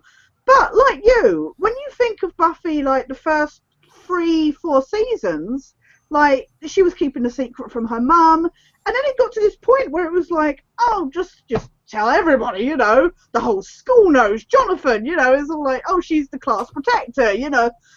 It's like, whoa, wait. 1 minute it's that she is the chosen one, you know, it's a secret, this, that, and the other, and then all of a sudden, it's okay. Hi, I kill vampires. You know, it's whenever I haven't watched The Flash yet, but whenever I've seen clips to do with The Flash on Arrow, you know. But whenever I look in now, I didn't mind when Felicity knew. I didn't mind when Diggle knew, because I thought, oh, you know what, this makes sense. He needs a little team. Just like Buffy needed Xander and Willow and Giles, you know. Yeah. You need your own little team because you need your help, you know. Yeah. But now it's like Speedy knows, Roy knows, Law knows. It's like who the fuck doesn't know, right? And you're just like, really? And then they don't know. You're like when the copper, you know, Lowell's father. You're like, surely you could tell by looking at him. Yeah. In the show, you know, this is a trained policeman who's the top of his game. How the hell does he not know that's Oliver Queen in the outfit? That's what I love at the moment is the bad guy I got at the moment, bless you by the way, Damien Dark, right? He faces off with Oliver Queen, right? And then he faces off with the Green Arrow. And yet at no point does he go, you've got exactly the same jawline and beard and stuff. It's like, I'm sorry, just because somebody's got their, you know, like the old Superman joke, I guess. But how do you not see the bottom half of somebody's face and not go, wow, you look identical? You know? Well, you know, it's like Batman, isn't it? You see Batman's jawline continuously. Yeah. Right? And he'll pick up the same women and help them and everything as Batman. And talk to them as... To be fair, he puts on the very awesome, yes, I'm Batman voice. True, he does. But then saying that, Oliver has the voice thing, doesn't he? Yes, the voice changer, yeah. He goes, yes, let me do it. Get away from my city. Yeah. And you're like, this guy's got issues. Like, and they in Series 3, I don't know if in Series 4 they've got it, but they've got, what's his name? The Atom? Yeah. I always say his name wrong. I always say their names wrong because it's always meant in a different way to our ask. Yeah. But and I'm like, why is it with these shows always want to bring in other superheroes? Yeah. Like it's because then like Atom's now in Legends of Tomorrow. It's like, you know, you got to set up for that. You know, I'm sitting there and I'm like, yeah, I like him. I like Brandon Routh. I think it's great. I don't think he was given a fair chance to Superman or that, you know. No, if he'd been given a better script, he would have been. It would have been amazing. It's definitely better than that fucking Cavill bloke. Yeah. I apologise for my swearing. It's just I get very angry with these things. Yeah, I hate Henry Cavill, so. I don't think he's great. I don't think he's a great actor at all. I don't like the way they're trying to make Superman like Christopher Nolan's Batman, essentially. You know, making him all tortured and, you know, it's like, That's what Batman's for. You turn to Batman for that, like, deep, you know. The only torture that like Superman's got is the loss of his family and the people that he's losing in his. But he grew up with the Kents. He was like, say, like Spider-Man with his aunt and uncle. He was brought up in a loving home from when he was a kid. I don't get why now they have to do this whole, oh, he's longing for his family that he never knew, you know, kind of thing. Plus, what about Joel? Joel's in the Fortress of Solitude talking to him, so what's the problem? Exactly. You know, because I love that. That's one thing I loved about Smallville. And we could always go there and Joel would basically yatter at him and tear him off and stuff. Yeah, exactly. What do you think you're doing, Kal-El? And all this. They're not your real family. Yes, they are. No, they're not. We are. And all this. And my favourite episode has to be on Smallville, because you've seen the whole series, haven't you? Yeah. My favourite episode has to be when they show Joel when he was on Earth. And he looks exactly like Tom Welling. And you're like, know, right? Yeah. Really? You're like, hold on a minute. We saw Joel, and he looks nothing like Tom Welling when he's older. No, right? Yeah. But apparently he does. Apparently now, we're gonna. Stamp, isn't it? Yeah, it's Terrence Stamp. Yeah. Right. So what the hell were they thinking? You know, today's shows are just as cheesy as they were in the '60s sometimes. But the thing is Kal-El was a baby when he was, you know, he never knew his parents. He wasn't a baby; he was a toddler. Okay, a toddler. It was about 3 or 4. Yeah, he was about 3 or 4. But the point is that he was 3 or 4. Now, Kara, Supergirl, was older, right? She knew her parents and that, and yet she has a real connection with her adoptive parents, kind of thing, on Earth. And yet, you know, like I say, Clark was brought up in a very loving family in that, you know, with the Kents, and yet, and you never felt in, say, Smallville or Lois and Clark and that, you always felt that he had that, although he knew, you know, especially like Lois and Clark when he then like with the Kryptonians, when he then, you know, like had stuff to do, you know, like met up with them kind of thing. He was like, yeah, I have this connection, but this is my home now, you know, kind of thing. The thing is they've done this thing now with the new movies, where because of the success of Christopher Nolan's Batman series, they're going for this very dark, tortured background, and I'm like, no. It's like, that's what I watch Batman for. I watch Superman for hope and, you know, heroism and stuff like that. Not, you know, not this brooding angel style, you know, kind of. Well, you know what? I mean, to me, from what when I think about Clark Kent and I think about Superman, I think his true family were the Kents. Yeah. You know, he loved them, he adored them, and when they died, it really tore him apart. Yeah. You know, yeah, he missed Kryptonian and he wanted to know who his people were. Yeah. But there's nobody more important to him than Earthlings. Yeah. Because he was taught right by him. You know, he was a good kid because of who they were. They were loving people. You know, Jarrell and his mother and that, they weren't. You know, they were like humans of scum. We are special because that's what they knew back when they were. You know. Yeah.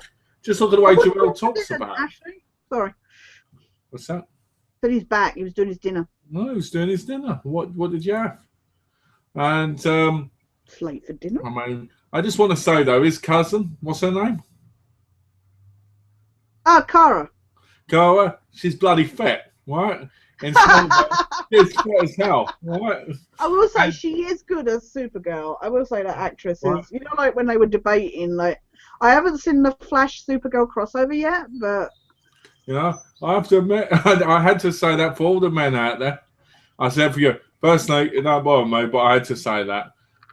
Personally, I like Dean Cain as Superman, so he's definitely fit. Personally, I prefer Dean Cain as Superman. You know, I actually thought Dean Cain was the perfect Superman because he had that cheesy look to him. Yeah, he had that cheesy comic book in the same way as like Adam West for Batman, you know, kind of thing. It's like... Ashley says he prefers Batman to Superman. Okay.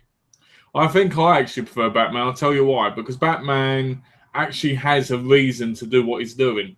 Because I've said many times before, Batman is just as dark as the Joker. Yeah. Bruce Wayne is an evil, twisted bastard, right? Yeah. Who needs to do that to stop crime to make himself feel better by stopping evil because he is evil. Yeah. You know? And people might go, he's not evil, he's good. But he is, because he's got to be fighting them and scaring the hell out of them. Yeah. Well, I don't like his loopholes for I don't kill people and then he somehow magically kills people. Well, a lot of people are saying that's the problem, isn't it? A lot of people are saying with the movies. A guy who doesn't kill people kills people in all the movies. Yeah. Or in like the Arkham games where he then holds somebody's face against a wheel, you know, it's like, oh, that's totally not going to kill him, you know. Yeah, and presses the button for it to speed up and stuff. Yeah. My thing is this, right? Is Batman going to kill Jared Leto as Joker in the new Batman film? Because apparently Jared Leto is going to be in the new Batman film. Yeah. From what I heard, I could be wrong. Oh, really? Yeah. I could be wrong, but that's what I heard. If so, is he going to kill him? Yeah. You know, because he didn't kill it. He didn't kill the Joker in Dark Knight, did he? No, he didn't. No, he let him fall and then he captured him, kind of thing. So well, who knows?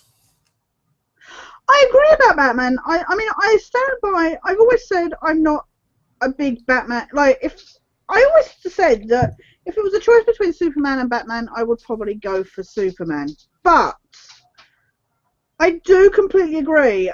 I think I've gotten a more appreciation for Batman regarding, like you say, you know, he has no superpowers and that. You know, it's all like his training and discipline and stuff like that. There's a lot of that I respect a lot on that. But I don't know. I just, you know, Superman has the power where he could bring the planet, you know, I guess is the argument in the new Superman versus Batman.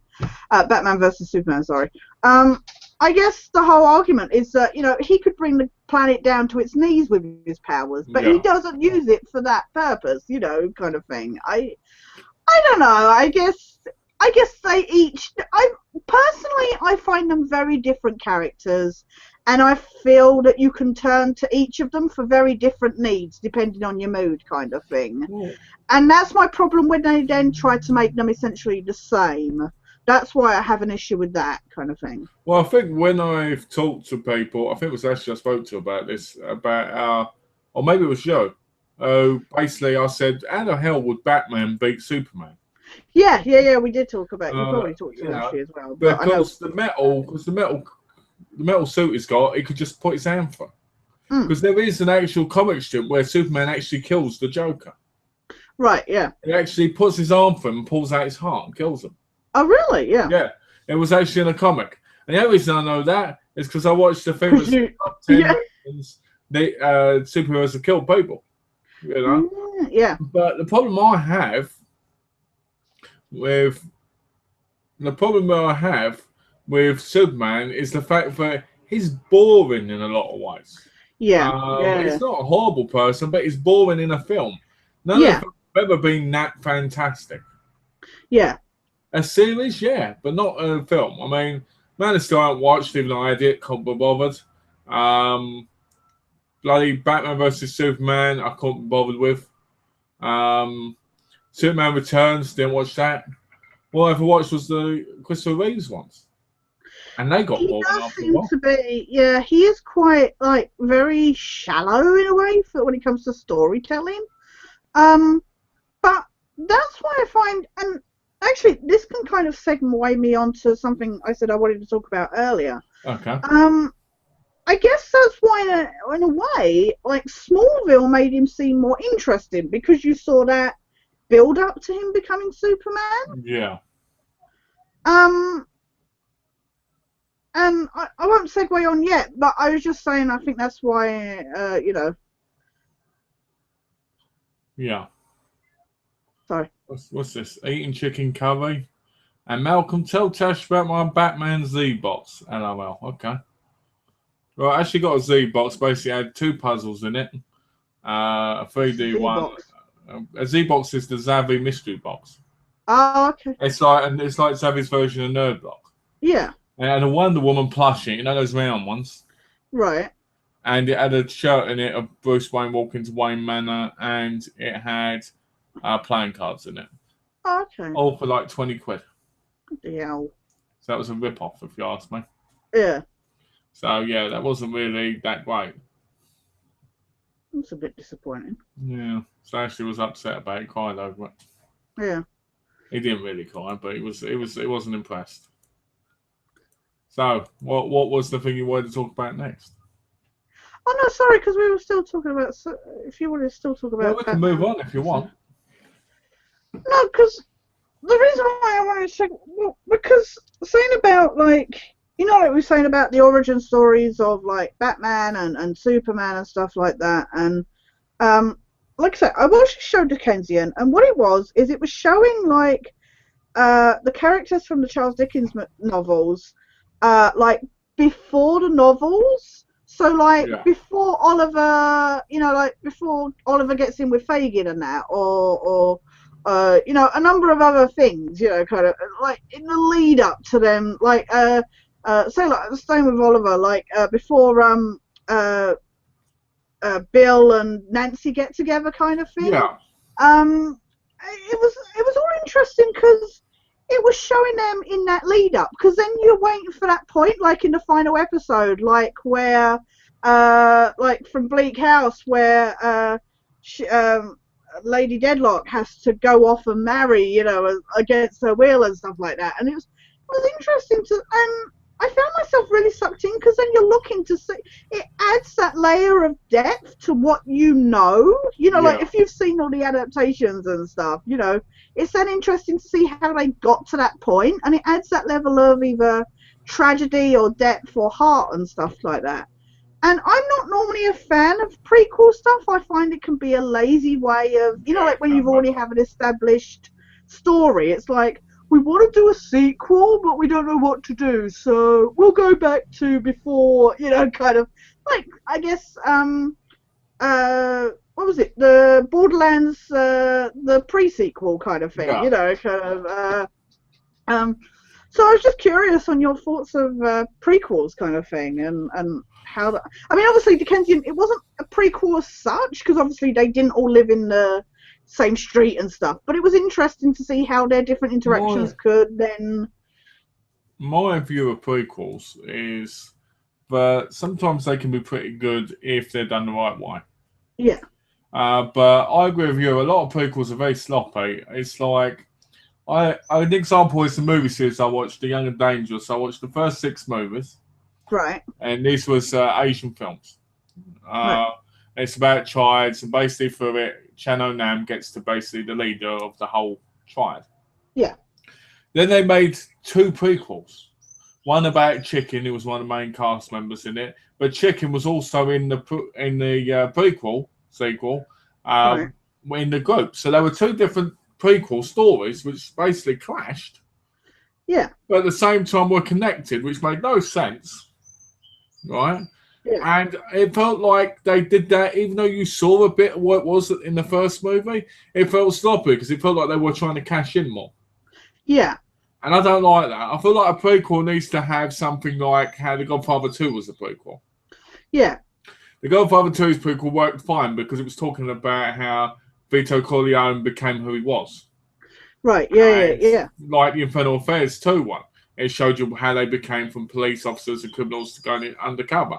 Yeah. And that's the type of prequel I like, because I feel like you're getting a proper story. Yeah. I feel like they need like a calendar, you know, like a layout of when they start and finish. You know, obviously they need to take into account that you can't then go, say like Star Wars prequels, you know, they end with Anakin becoming with Darth Vader kind of thing.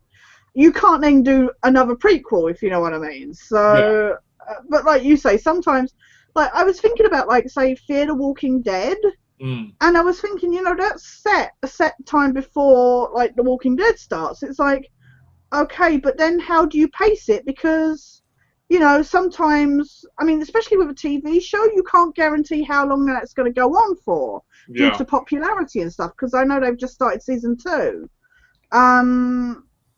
Yeah, so I think, especially with TV shows, I think it's a lot more difficult unless you have that set time, you know, Well, the problem with TV shows for me is a prequel can be great, but then it lasts too long. Like a prequel series should be like 4 episodes most, in my view, Yeah. not like 8 series. That's what I was going to say about Smallville. That was the thing I found sometimes with Smallville, is the pacing, because like they had him going through school and that, and then it was just like, okay, we're still popular, let's keep stringing this out. And obviously it had to end with him becoming Superman, but they had to go through that whole process, and as they got later in the series they were like, okay, let's put him at the Daily Planet, and Well, then it's like, he's still not Superman, you know? well, the thing that always got me was did he ever go to college? I don't remember. Because To be I honest. remember him going to school and then working at the Daily Planet. Yeah. I don't remember any college I or remember him anything. at school, and then there was that whole period in between. I think he ended up staying at school quite a long time, didn't he? Because I remember it was in school to I season 4. zoned out around season 5, and then caught up again with like season 6, I think it 7. was season 4 he was at school and ended. Yeah. I think halfway through they should have changed it to Metropolis. Yeah. Because the problem with the show was it ended up being too much, oh, let's go Metropolis. Yeah. And where too much happened there. Like, you get to see Metropolis, what, in like the second, third season quite a bit? Yeah. And it's like, what about Smallville? Yeah, I know. The show is called Smallville, and yet stuff barely And happens here. And then what you get is you get bloody Rutger Hauer and that in it. The best part of Smallville for me, if I'm honest, before we go back to the prequels, has to be the moment where Clark flies. Yeah. That was great. And then you don't see him fly again for like No, I know. That seasons. was so much lead up. You finally get it, and then he doesn't do it again for God knows how I long. remember Because when he I went through first that saw that. whole black outfit thing, didn't he? I used to say to my dad, stand away, and I'd try and do it myself. And he'd go, Mel, you're too old to be, and I'd be like, shh. He'd be like, you're too, Yeah. and I'd be like, shh. But, you know, that was a Don't tell me prequel what series. I can't do. I can do it. That was one of those prequel series that went on too long. Yeah. You know, and I think Arrow's going to go on too long as well because Yeah. shows like that always do. Superhero shows now are like bloody crime shows. They go on for way too long. Yeah. Yeah. Yeah. You know. But anyway, going back to prequels, I just feel like prequel shows like you'll see. Oh, let's say I'm trying to think of some. Yeah. I know. Sorry. You're trying to think of some on the moment, didn't you? Yeah. But there's ones you see, it's just like, how is this a prequel to this? Like, how does this stop that from happening? Like, Yeah. you watch Cheers and then it leads into Frasier, for instance. Yeah. Right? Yeah. Because it's like a prequel series of Frasier. Yeah. You know? It's not, but of the character, you know? Yeah. Yeah. And Yeah. you're like, really? This has gone on way too long. You Yeah. know? That's the sequel, though, if you ask me. Yeah. Oh, yeah. Because that is essentially. I mean, it's not like Cheers was made after Frasier, Yeah, but I know it. Yeah. But you look at some of these things, you just sit there going, okay, why do we need this? Like an example is Underbelly. You see Underbelly, Mm. the first season, and then 8 years later, I think it was, no, 6 years later, they redid that whole story again because the guy got arrested, Yeah. and you saw some bits in it, and they changed it up completely. And you're like, hold on a minute, but this was that. So technically, it was a prequel of the original series, but it was the story of that prequel. Yeah, but look, it's like we say about, tying it in like with the superheroes, is that people are so sick of seeing Batman's parents getting killed. With this origin story keep getting, and also especially like Spider-Man, that was only renewed a few years after it was originally made. How many times do we have to see Uncle Ben be killed? Kind of So thing. It's like, I'd rather see a college Spider-Man. yeah, Because I feel like Spider-Man has got to the point now. We've had Tobey Maguire, we've had Andrew Garfield, we've had the guy from the 70s, and yeah. we don't need to have more bloody Spider-Man origin stories because we've No, already had them all. exactly. It's like we noticed, and this is why as well. Like the new Fantastic Four movie, we already knew the origin story from the Fox version, but that movie spent so much time setting up for a sequel with the origin story that, you know, the movie then didn't do very well, and now there's not going to be a sequel. So it's like, well, that was a pointless setting everything up, because come the time that they tried to remake that movie again, they will tell the origin story all over again. It's like, we don't need to keep seeing this. Just do it like James Bond and do a continuation. Yeah, exactly. I'm going to quickly go to the toilet. Okay. So What should I talk about? Ashley said, are you getting any new Funko Pops? Okay. I'll be 2 minutes most. Okay. Let's time in, people. How long does Malcolm take to piss? There are Funkos I want to get, but financially at the moment it's not really an option. I do desperately want to get the TV Flash edition, because I did get the Arrow one. What was it? A couple of months ago now. Was it a Comic Con? Or no, I got it at Forbidden Planet. Sorry. But anyway, I got the Arrow one a couple of months ago. That was the last one I got. I would love to. I don't know if I think I showed you guys. I got the Carol and Herschel Walking Dead Funkos, which I love to bits. I would love to get more of the Walking Dead ones. There are a couple of Game of Thrones ones. I'd love to get the Hound Game of Thrones one, but I find a lot of the Game of Thrones ones are very like boring. Like the Arya one and that are just quite bland. So welcome back. Thank you. I was just saying, you know, I want to get more of the Walking Dead ones. There are a couple of the Game of Thrones ones I'd like to get, but I find the Game of Thrones ones are quite bland. You know, like really boring. Like the Arya one and that is just like, oh, okay. So, well, to me, that's like me with quickly butting in Funko Pops. To me, a big part of that is like the female diva ones on the wrestling. Yeah. They've all got round heads like Funko's doing. They've all got the things, but just got slightly different clothing on. Yeah. Yeah, exactly. To me, that's too, what do you call it? And have you noticed, because we're on Funkos, have you noticed that a lot of Funko Pops are not shaped like Funkos anymore? No. They're all, like I say, I saw Who Framed Roger Rabbit one, and it wasn't shaped like a Funko at all. I was expecting it to have the big head and like ears and that, and it wasn't. It was like an actual like figure, just with the eyes like blacked out or something. I was like, oh, it doesn't really look like a Funko. The first one I saw like that was the Groat. Yeah. And I've noticed they're doing that more, like they did with Smaug from The Hobbit and stuff. Yeah. And I looked at the Sesame Street ones, and none of them look like Funkos. No. I noticed that. And Oscar the Grouch, you should get that one. I want to get the proper Deadpool one, not the shitty grey outfit one. I want to get the proper red outfit masked one. But now we know one thing. We know that Deadpool was actually Solid Snake. I know. I'm just going around saying actually he's really like you know, like Boss, but in Metal Gear 5. You know, when it's not really Boss, but he's burnt up kind of thing. You know. Yeah, no, I'd love to get I want to get the Deadpool one. I said I want to get the Flash one. But the TV series version of Flash. What one? The TV series version, not the comic book version of Flash. I mean, there's not much difference, but I just like the design of the suit a bit better on the TV version. So you should have got the pop in the box, not the pop in the box, the Nerd Block pop vinyl thing, because they did four for $20. Yeah, I know.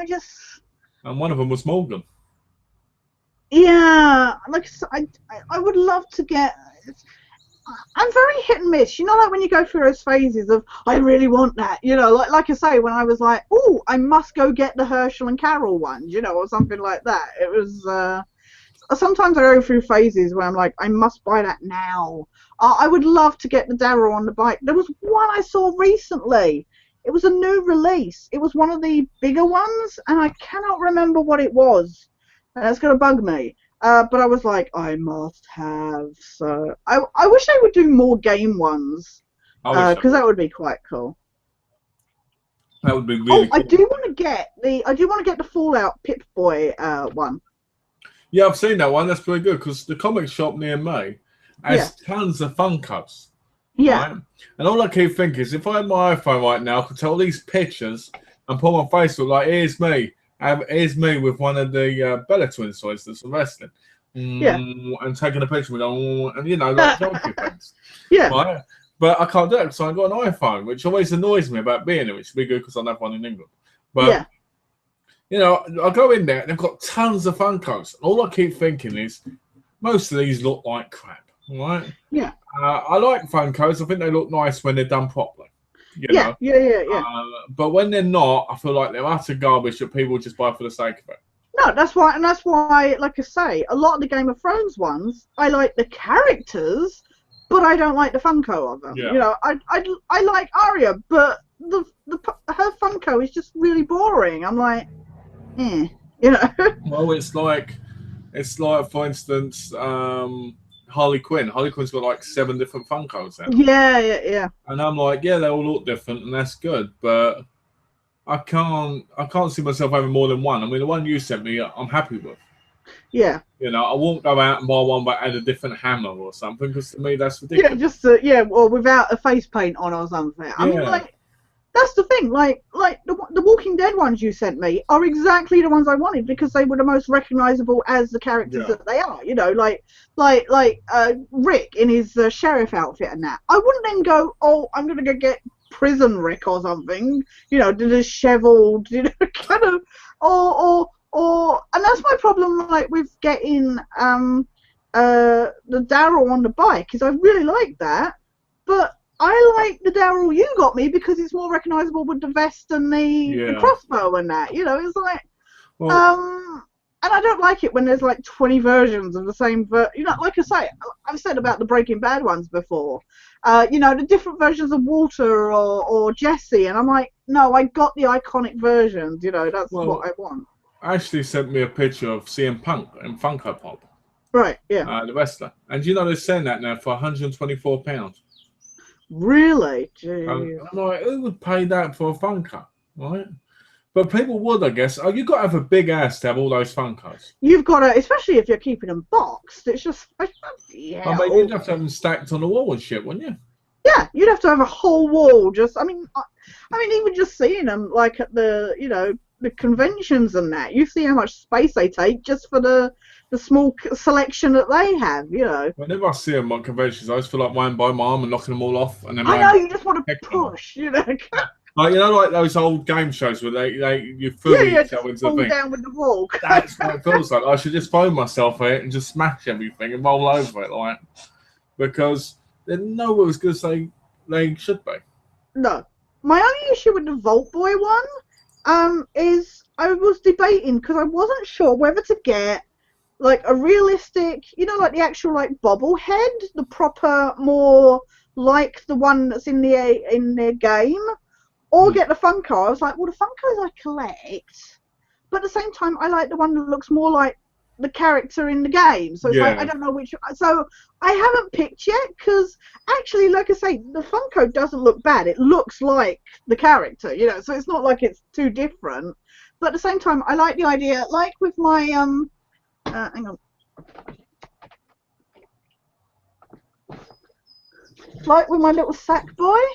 Hey! I like my little Sackboy bobblehead because he looks like the character. I don't like the Funko of Sackboy. No. Because it just doesn't look right. But this is actually like the character. Which is weird because the way his head is, you'd think they'd be able to do it easily. Yeah, exactly. But I assume you've seen the Funko. It just doesn't look right. So. What's that? Ashley's going to ask my questions. Question marks. Okay. Well. I'm trying to get all the horror pops. I would like the Chucky one. I would like the Pinhead one. Oh, yeah. And he put the horror ones are awesome. The new Spider-Man. Oh, sorry. He said something about the new Spider-Man. The new Spider-Man will be College Peter Parker. Oh, okay. Okay, Sorry. well, if that's the case, that'd be awesome. I hope so. Yeah, because the new Civil War trailer now features Spider-Man, doesn't it? And everybody's saying that the outfit looks really pants. Which is bad because that's the 60s outfit. I know, right? It's kind Like, of with the depressing. eyes adjusting, that was the 60s show. I And I guess think because everybody's used to the new versions now, it's like, I'm looking forward to seeing it and looking forward to seeing, what they say. Like, what yeah. happens with it and stuff. Because I like the idea of the eyes moving. We we did answer your questions, Ashley. Never seen Smallville. That's got to be the Spanish version of Smallville. It's the telenovela, you know, like that. But no, going back to the Funkos, because we were talking about that. Hmm. I'd like to get a pinhead one because I do think the whole ones are quite nice. Yeah, But at the same time, I feel like they have a lot of the same stuff, and I feel that's the problem. yeah, I would like to get them, but I know after a while I'd never touch certain ones of them. Like, yeah, I look at the one you sent me, I look at the one Ashley sent me, the Undertale one, I'm like, okay, I like these because they're special. If yeah. I had tons and tons of them, I'd be like, well, this ain't so special anymore. No, exactly.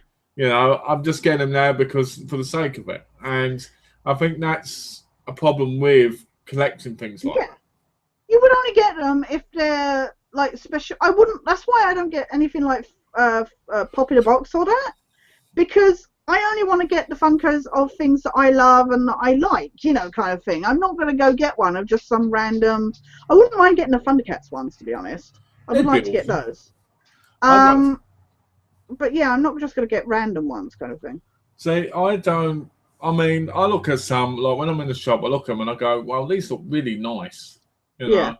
And I go, you know what? I like the Dumbledore one. yeah, I would never own it, but I think it looks nice. But at the same time, it looks just like the Gandalf one. yeah, exactly. So when it's on the side, who's going to know the difference? I like when I was going to go to Comic-Con to meet Nick Frost, I was considering getting the Shaun of the Dead ones, and I was like, there's not really any point, you know. I mean, they look cool. I like them, and maybe somewhere down the line I'll get them. No, I don't want your toy.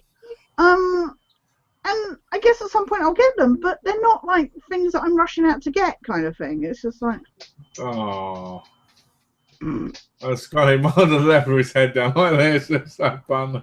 I don't want you to die. Yeah. But, I mean, I look at some people's collections. I go, you know what? They've got some really beautiful ones.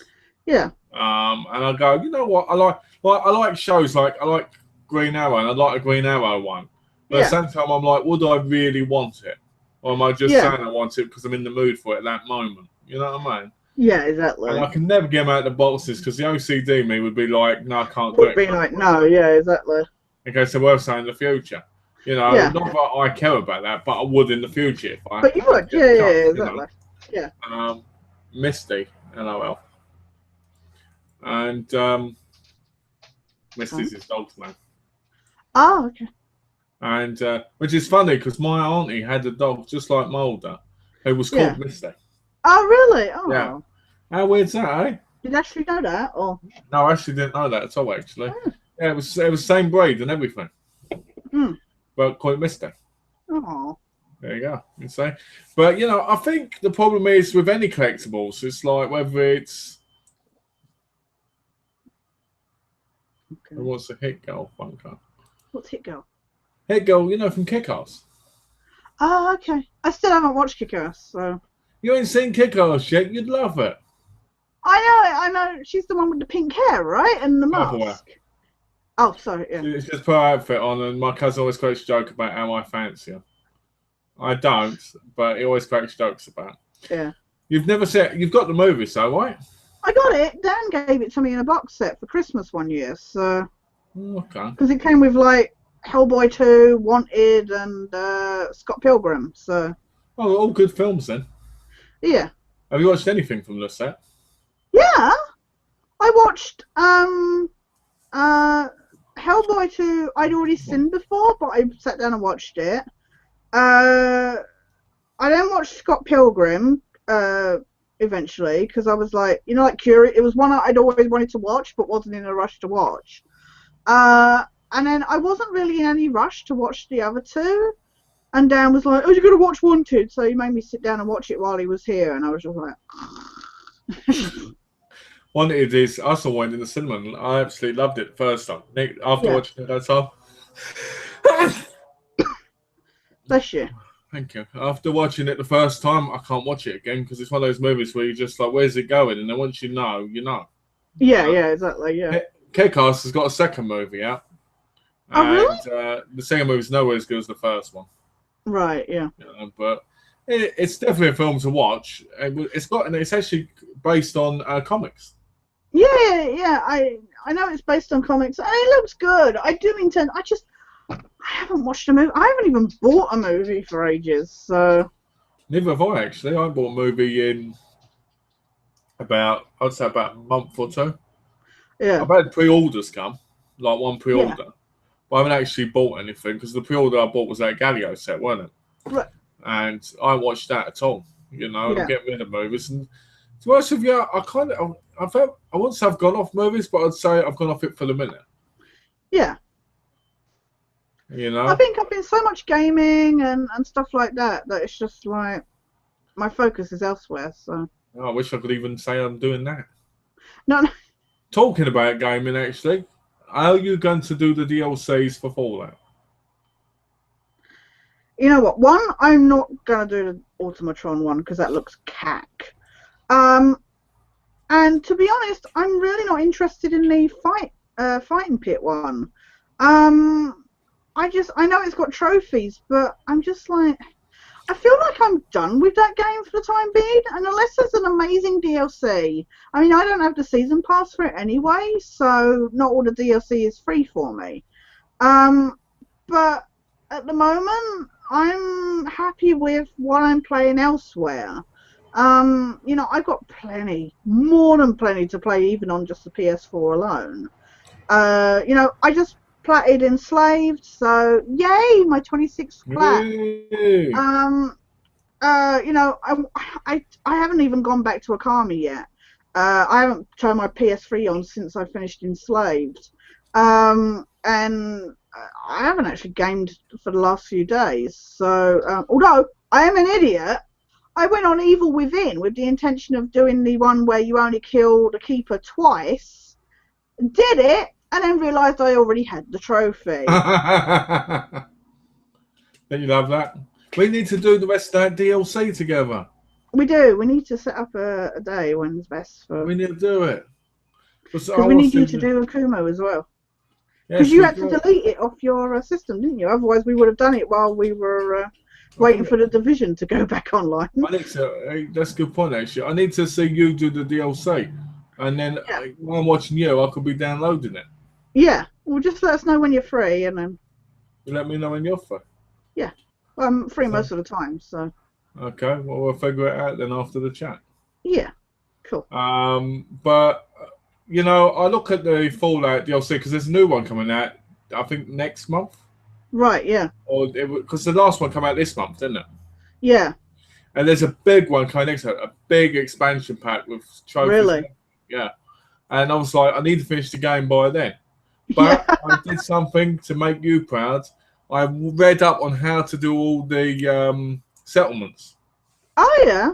I read up on it, and it showed me how to do it. And I was like, so that's how you do it. Okay. Because you have to tell people to go and work in shops and stuff. Yeah, it's not quite as simple as that. It still takes a lot of work. But, yeah, no, yeah, good luck with that. Yeah. That's cool that you looked it up to try it. So I thought I'd look it up and give it a go, and then if I could, at least I'd have the materials for you there. You know what I mean? Yeah. You have to stay in the settlement as well. Like, leave your computer on and walk away. Because they only get happy if you're actually there. What? Yeah. They don't like it if you leave the settlement, like, to go do shit. That sounds like a clingy ex-girlfriend. Yeah. Exactly that. If you get out of bed, my god! Like, you go away to go do a mission, or you know, if fucking Minutemen go, oh, we need you to protect this place. You go off to do that, and then your settlement gets all pissy because you're not there to hold their hands while they're working. It's just like, Well, apparently there's Not needy much. you can get Codsworth to work in a shop, but he won't actually work there. Yeah. And I was like, so why has he got the option? And apparently it's a glitch. The worst place to go is actually, I know when I was trying to figure out, I tried figuring out some tips from online and found that most of them weren't really helping me. Some did, but not all of it, you know, kind of thing. And one of the tips was to not do it, not do your settlement in the home ground, you know, the place near the vault. Because there's one guy in that group that you cannot assign to do jobs, and he, as a result, brings down the percentage of happiness in the group. Yeah. So I know people have been pretty much setting up there. I set it up elsewhere already. Before I even read this tip. So Can't you just kill him? no, because he gives you missions. So. Well, it's not that bloke, is it? Because I stole his clothes. Because you can take their clothes and you can run off. Did you kill the old woman by the chance? By the way. No. I kept giving her drugs. I kept giving her drugs. She kept requesting them. I kept giving them to her, and she had a heart attack. What, in front of you? I don't know if she dies in it. Yeah, she was just like, it's too much. You got to remember, She's like conked out in her chair, and everybody comes in looking at me, going, "You shouldn't have kept giving her those drugs." I'm like, she asked for them. You shouldn't. What do you call it? I think she dies anyway. It's probably a big story plot that she dies, but I'm just like, I essentially helped her with euthanasia. I didn't even get that far. I think I got all the way to the Minutemen, and then I got to some others, and I just quit because it just got on my nerves. Like I say, that's the thing. I mean, I put about 150 hours into that game. I'm about as done with that game for the time being, unless a decent DLC comes out. I've done everything that I can do with that game. So. What about The Witcher? Oh no, I'm going back to The Witcher, definitely, and Just Cause 3.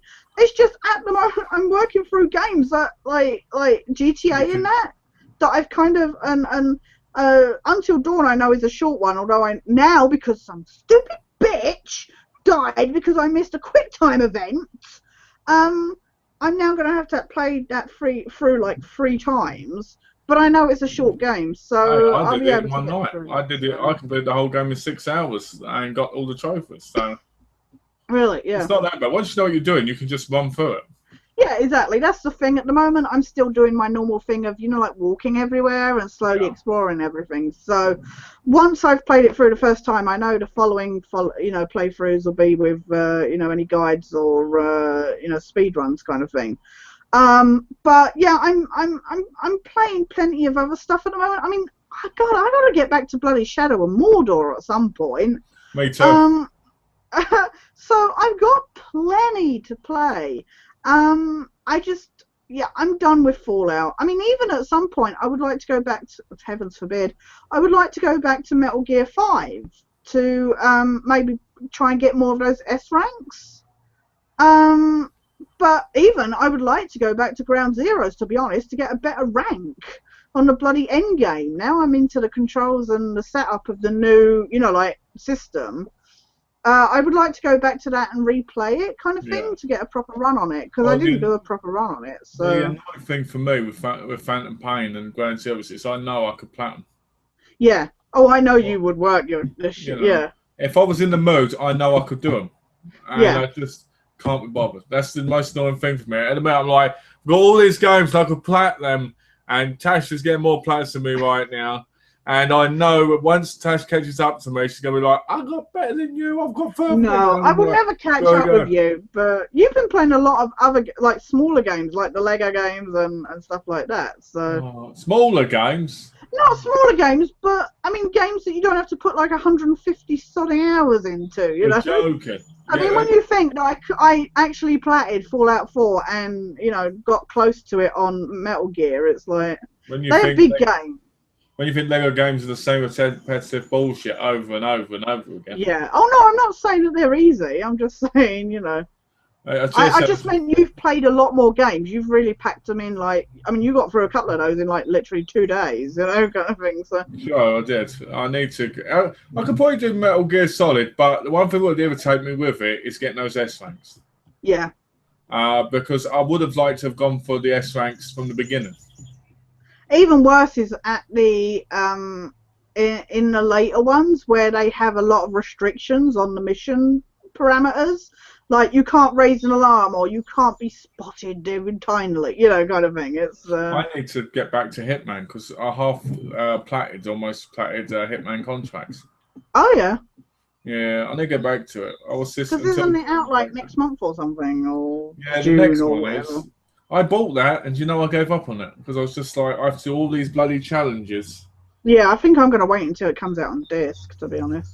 Yeah, the challenge thing irritates me because it's like, I hate when you have to do like 999 challenges because it's like, I want to have that as a free thing to do. I don't want to have to be forced to do it. One of Ashley's questions just disappeared. I was about to read it. I didn't actually see what it said, and then it disappeared. Oh. Malcolm, you fancy Chloe Grace Moretz in Carrie? Okay.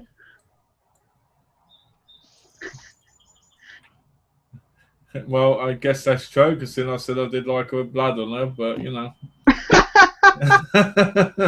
But you know. I didn't know. In Hellraiser 2, Yeah. when I met Claire Higgins, I said because she was showing a lot of interest in like that she'd been quite interested in all the makeup and stuff, like you know, like for the Cenobites and stuff, which I thought was really cool. I like it when the actors show interest in the behind the scenes stuff. So I said, you know, was that her that was all, you know, like all bloodied up when she got like resurrected out of the mattress? And she was like, no, that was like a body stunt double that they then like CGI'd her head on the top of. Wow. I thought that was, I didn't realise that. I thought that was quite interesting. It doesn't look like it. No, especially for an old movie. That's why I was like kind of blown away, you know. It looks like the comments have been deleted. Yeah, I think he is. But I'll be honest, I didn't know that because considering the time, you would have thought you would have noticed that more. Yeah. You know, I don't think it would have been. I thought it would have been more noticeable back then than it would be now. Oh, I know what it was. I think Ashley said "Until Dawn's a Great Game." That was what you wrote that I was going to read. No, but you don't think so at the minute, do you? It's not that. It's very plodding. You know, they're all predictable characters and that fucking psychiatrist creeps the shit out of me.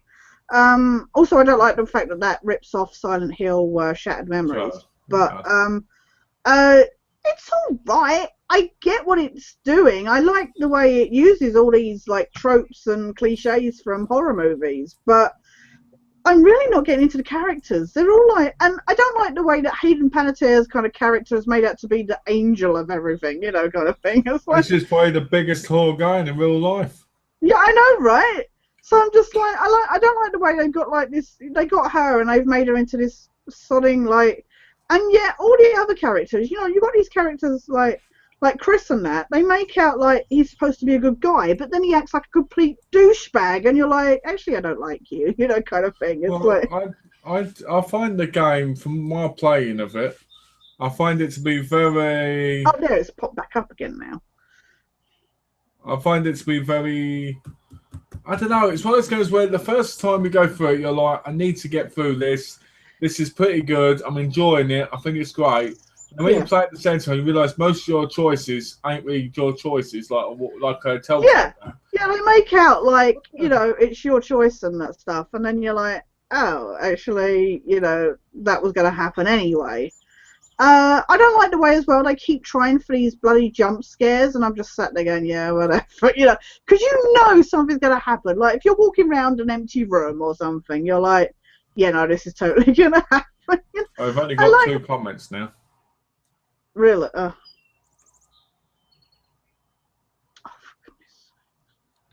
You like what, something?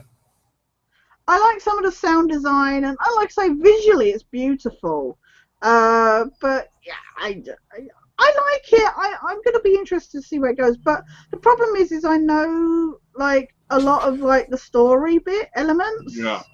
Like who to kill, you know, like about the supernatural element and which of the twats is like, you know, what's going on with the brother and stuff, you know. So really.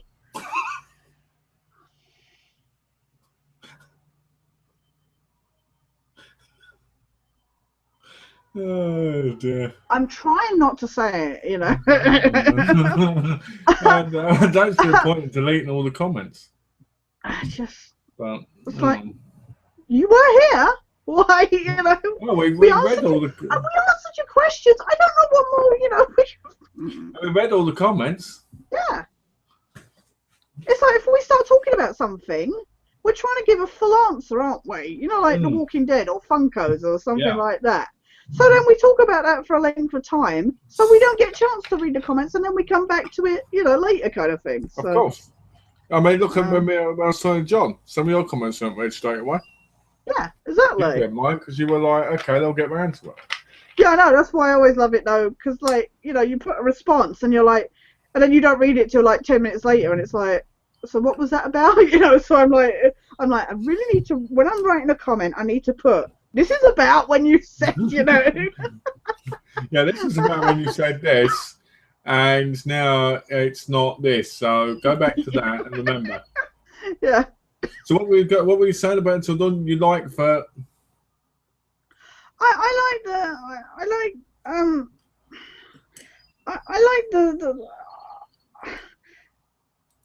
I'm gonna look. I know some of the story elements, but I'm going to be interested to see how they pan out. I'm curious to see some of I like seeing some of the silly, you know, like the totems and that. Yeah. Some of those are fun to see. Hey.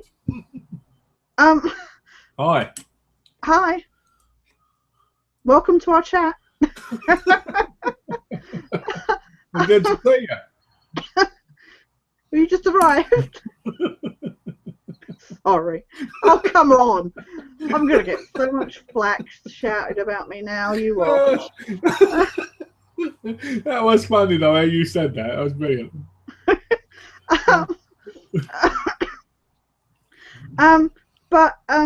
Yeah, no, I'm looking forward to playing it. I'm enjoying it. Like I say, it's visually lovely and that. But, yeah, it's not one of those ones that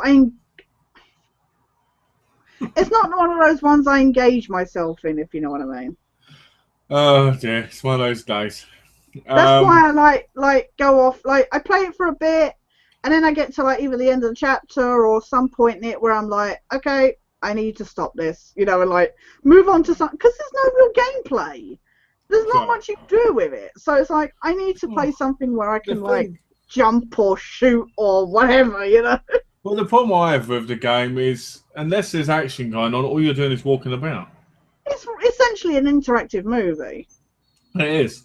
And I remember Gaz, he loved that game. Yeah. And he really wanted to play Heavy Rain and Beyond Two Souls, but I don't know if he did.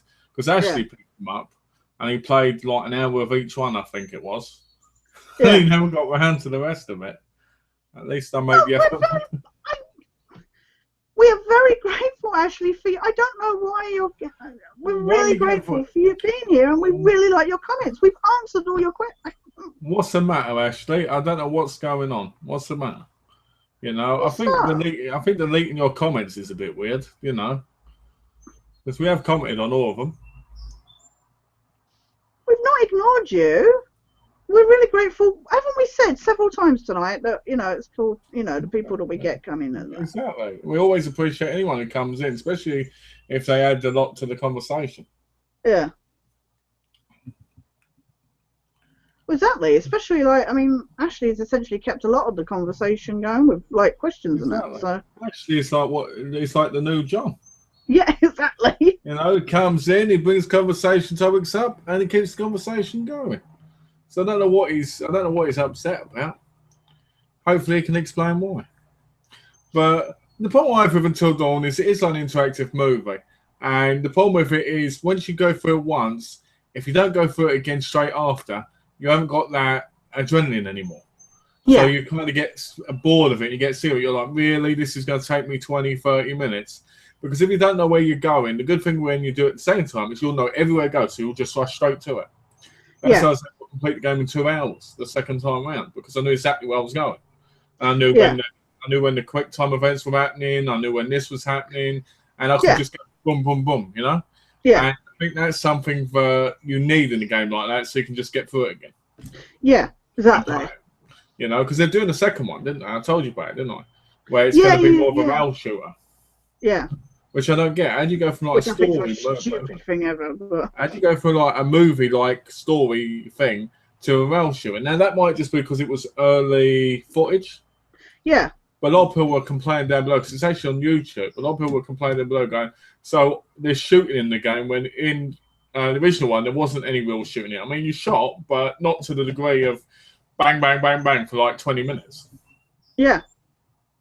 The one thing I don't like, but how far are you in the game? Like I say, I think I'm at chapter 5. I think. And so far, what do you actually think? Like I say, I have a very I don't dislike it, but it's not like the greatest game ever. Like I say, it's a very. I'm not even finding myself particularly driven by the story. Like, it's just these teenagers wandering around bitching about each other and then cheating on each other, and I just had the bloody sex. Oh my god! So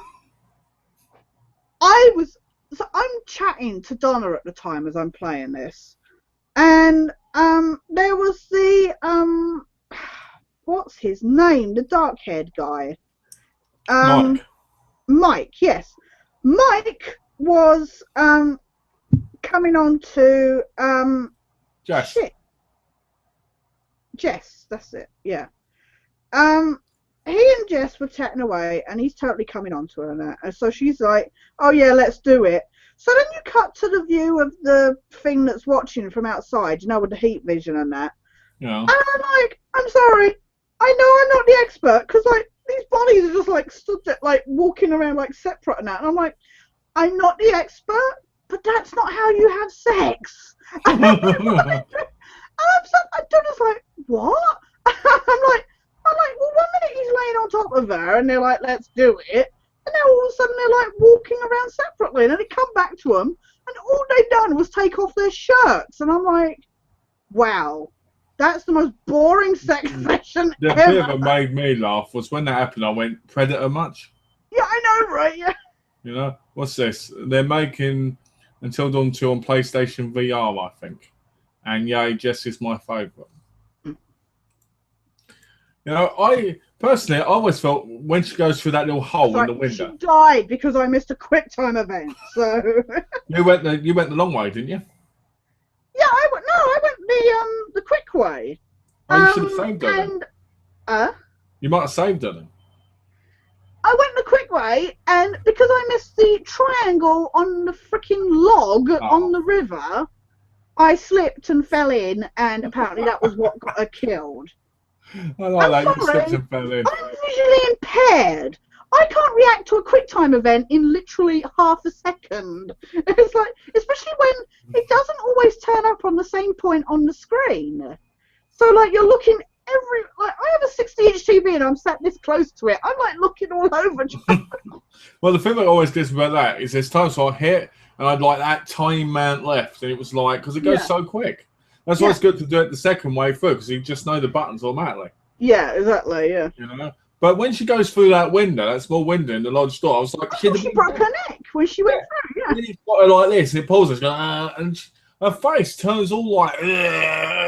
Also, you hear this click noise, as if her neck's been broken. Yeah. What? See, anyone who went through that normally would have been dead. Yeah, exactly. So Well, it teach her for being so damn skinny that she got pulled through, isn't it? But her body would have been crushed otherwise. Yeah, well, she would have been broken in half. Imagine you or me being pulled through one of those things. My ass would be stuck in that hole. Keep going, you've got a better chance. Come on, let's go there. I'm reading a book. Yeah, okay. Yeah, just keep like tugging on my hair or something. Just like, like shit, there's no hair to grab. Just like yeah, maybe like his claws going down my head constantly, like. But you know, your shoulders won't even go through the hole in the door. It's like, yeah, my whole body would be just stuck there, like. Yeah. But I like the bitchy one, you know, the Asian one. Oh yeah. I like her. I think she's good, but I don't like her boyfriend. No, yeah. He's a real wuss, isn't he? Oh yeah, I thought he was gay or something. I was just like. I was hoping him and Mike would get on. Yeah. You know, and I hate Ashley because she's such a crybaby. I like Chris. He's kind of hot, but like I say, you get these impressions that he's gonna be a nice nerdy guy, and then he does douchebaggy or says stupid things, and you're like, oh my god. That's because he is. That's because he's a big douchebag. Yeah. You know, I don't like him. I think he follows a lot after Mike. You know, like Mike being the jock and stuff. It's just like it's the butterfly effect. Yeah. You know, a bit when you're on the trams and everything. It's not a tram, is it? It's the is it a tram? It isn't, is it? No, it's the ski lift. It's the ski lift, yeah. It's that lift thing. It's not a ski lift, but it's one of those. Yeah, I know. It's the tram in the air. Let's put it that way. Yeah. You know, I ain't got a clue what they're called. I already know it. I'm just like, oh, shit. You know when your brain just completely conks out on you. Actually said, call me a crybaby, laugh out loud jokes. Oh, because you said about Ashley being, like, the girl being a crybaby. Oh, yeah. Oh, okay. But I don't know, you know, I think it's a bit weird when you get stories like Heavy Rain.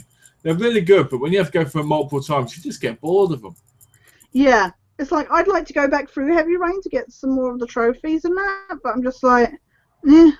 Especially once you know the story. Like, there's so much lead up, and then this big reveal, and you're just like, oh, really? And they always go on about how the stories can go different ways, but it's always the same, just with a slight different twist. Yeah, no, exactly, yeah. Which is very similar. Like, let's say in one story, there's you, me, Ashley, and John and Alex, right? Yeah. I've killed everybody one time, Alex killed the same. It's normally the same kind of story. Yeah. But just with a different person as well, which makes it boring. Yeah. So I get a little bit annoyed by that because I think that's, you know. Yeah. But yeah, overall, I thought Till the Dawn was a good game. Well. Yeah, I like it. It's just, I like it. It's not bad.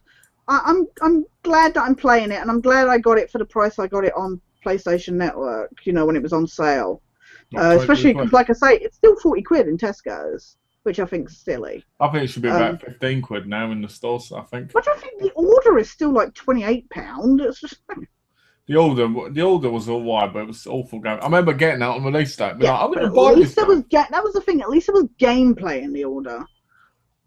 Yeah, but I mean, not much of it.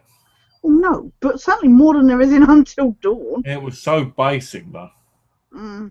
That's another game I could complete in less than 6 hours if I'm not waiting 2 days to do the collectible. That was so funny, just like when we were chatting and that, and we come on and you're sat there. Like watching the cutscenes, you're like, let me just finish this, and then I'll be done. I'll be platted or whatever, you know. It's just yeah, it's like, yeah. I hate when you can't skip them. Yeah. Oh, yeah, that's the worst bit.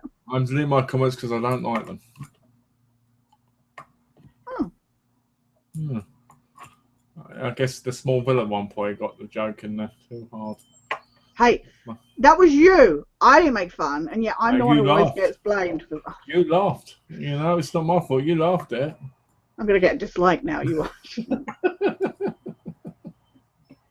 No, but all seriousness, you shouldn't be deleting them, Ashley, because it's good to have them in the chat. It's good to have them, yeah.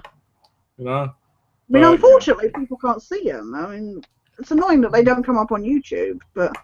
I'll just type them all in later and put Ashley's name beside them. Yeah.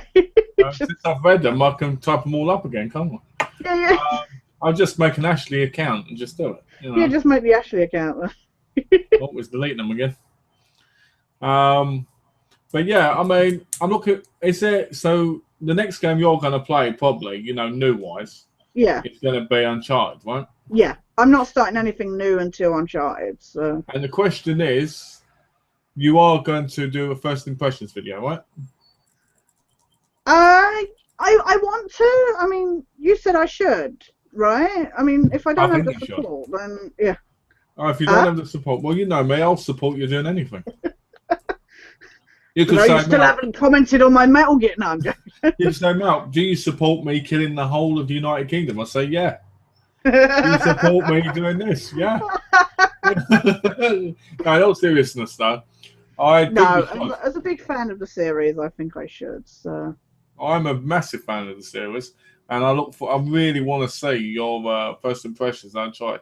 Knowing that it's because I know you love the series as well, so I know there'll be a lot to be said in it. Yeah, You know, yeah, so I know if anything, you'll probably have more passion for that one than you have any others. yeah. Yeah, not that you haven't got passion in the others, but you know what I mean. No, but yeah, exactly. Because you've really been waiting for it, and you'll be like really Yeah. excited. So some really good stuff will come out. It's either going to be really awesome or it's going to be a disappointment like Metal Gear. Just I'm like... looking forward to you going like this. Well, this is disappointing. Yeah. I'm still gutted that all that time recording and that I did for Rainbow Six, and then essentially it was all unusable because I was just like, there's nothing I can do with this. It was just, I couldn't give a review or anything of it at the end. I was just sat there going, yeah, okay. The problem with Rainbow Six is it's so repetitive that you can talk about all of it in a few minutes. Yeah, which is probably what I'm going to do in my next, because I'm going to mention it in my first vlog back kind of thing, which I was going to do, and then I fell sick with flu. I'm going to mention it in that, so I might put a couple of clips from my gameplay, like in it, just to show it, you know, like some of my first impressions. Just so that the clips still get used, kind of thing. So you don't me just sat there swearing as I die over and over again. Are you in your vlogs? Are you going to mention me in every single one? Because that's the only way I'll watch them.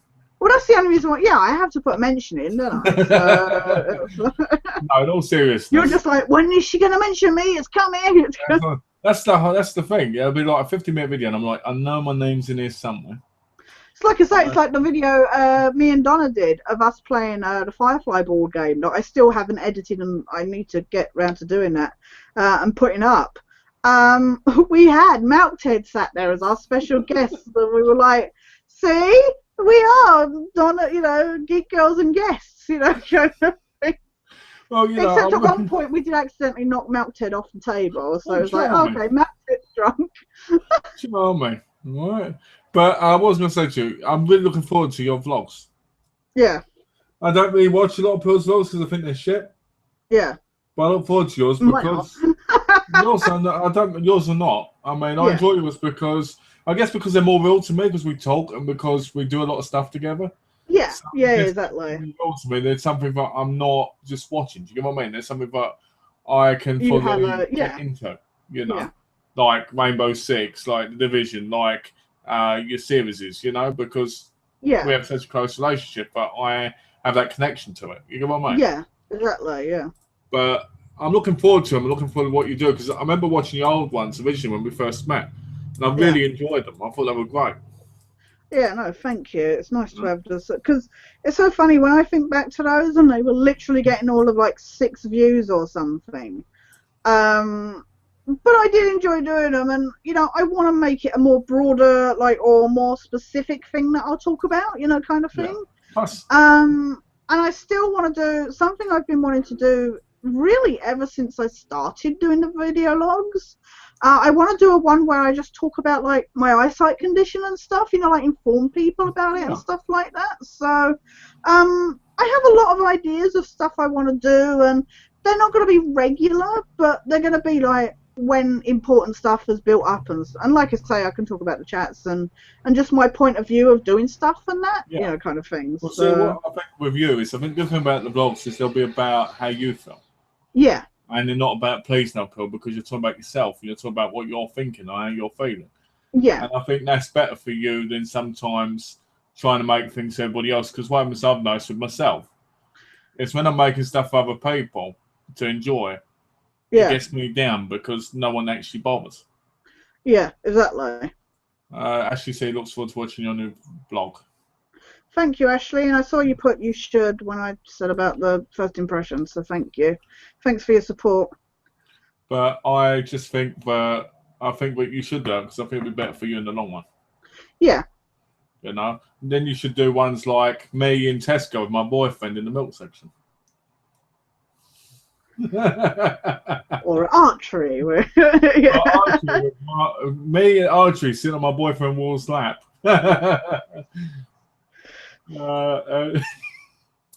I only go there for him to go, "You're a nice lady. You're very nice." Does he still say that? Yeah. So it must be hitting on you then. You're a very nice person. Well, the guy who runs the thing, he's always like, he's a smooth one, and I'm just like, hey, I don't often get compliments. I'll take them where I can get them. It's smooth. I like that. It's smooth. Well, at least he gets to the point. Well, yeah, exactly. Daredevil Tash. Laugh out loud.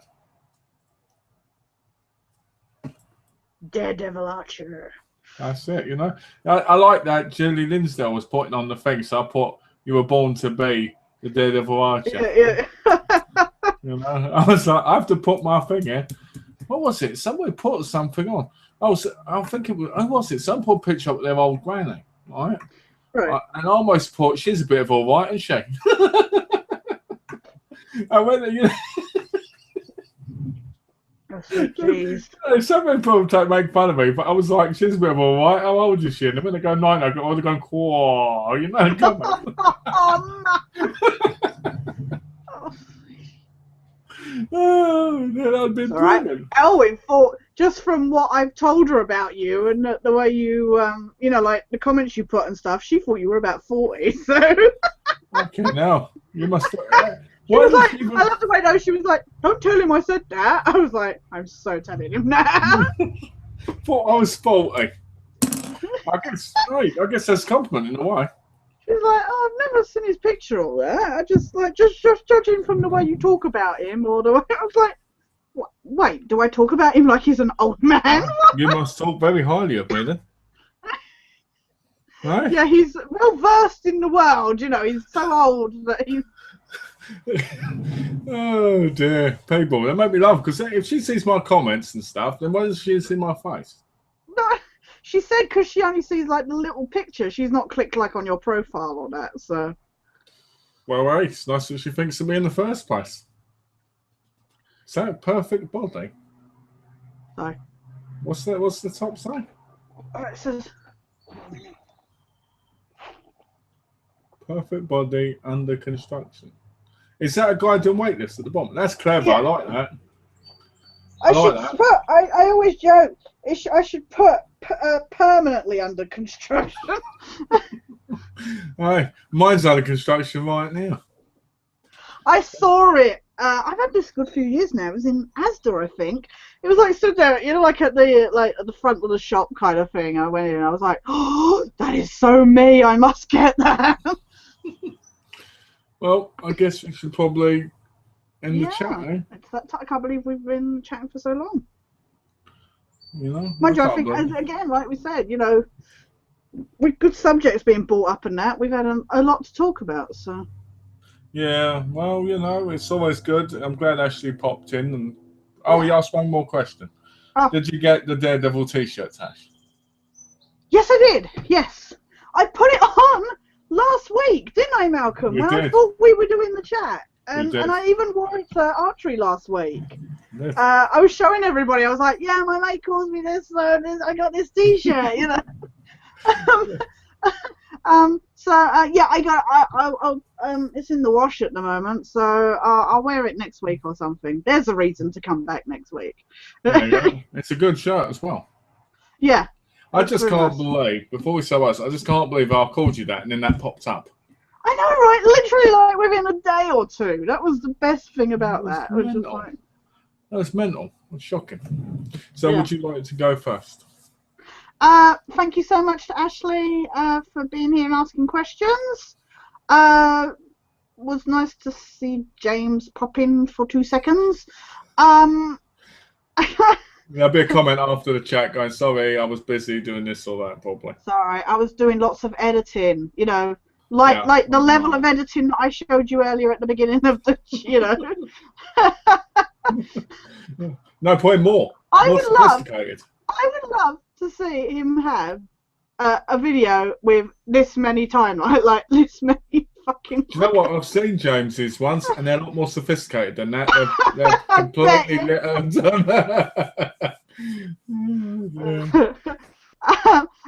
but no, thank you so much for anybody who's watched. Unfortunately, when we do the chat, the comments don't come up on YouTube, does it? It comes up going not available or whatever, you know, blocked or whatever. So we don't see the comments until afterwards.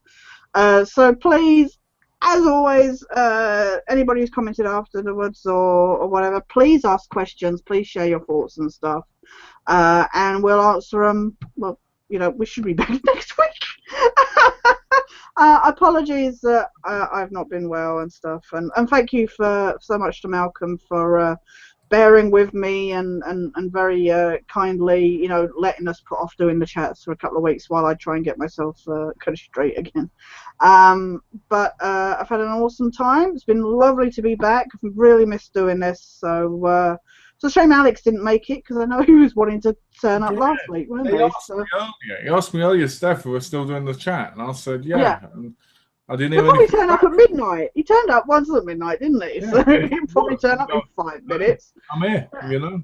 Yeah, we'll be like, bye, and he'll be like, oh, guys. Just at the last minute, a point in the thing, just as we head off. Yeah. But no, thanks so much, guys. Please check out all Malcolm's awesome videos, and encourage him, post comments and that, to encourage him to do more reviews, because he wants to do it, but he just needs that push. So please, guys, show your support, because he does amazing videos, and I just wish you'd seen the review that he did that I got the opportunity to see. So please do more. I have a little channel. If you get the chance, please check it out. Unfortunately, it's a little swarmed with X-Files stuff at the moment, which I know kind of makes it a bit boring, but that's just the thing. More is coming.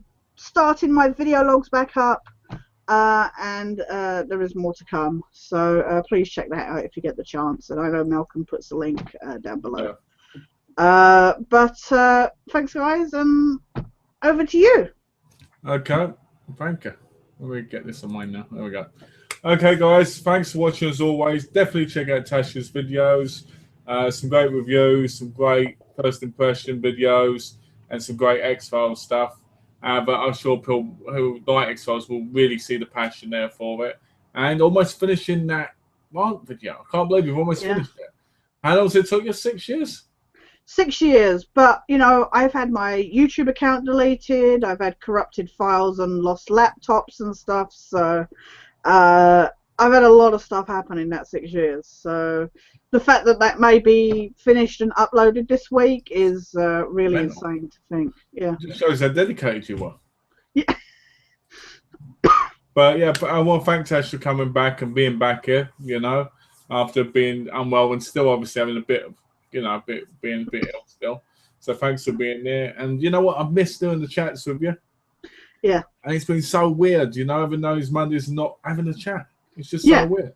But I'm glad we got back. And I'd like to thank Ashley for popping in and putting all his comments and deleting them all, and then putting some more and then deleting them again. And delete. You know, it's eccentric, obviously.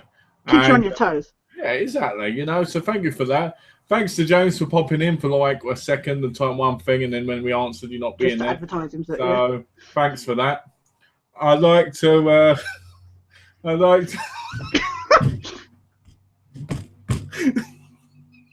It was your face. Your face made me laugh because I saw it just in the corner. You go like this.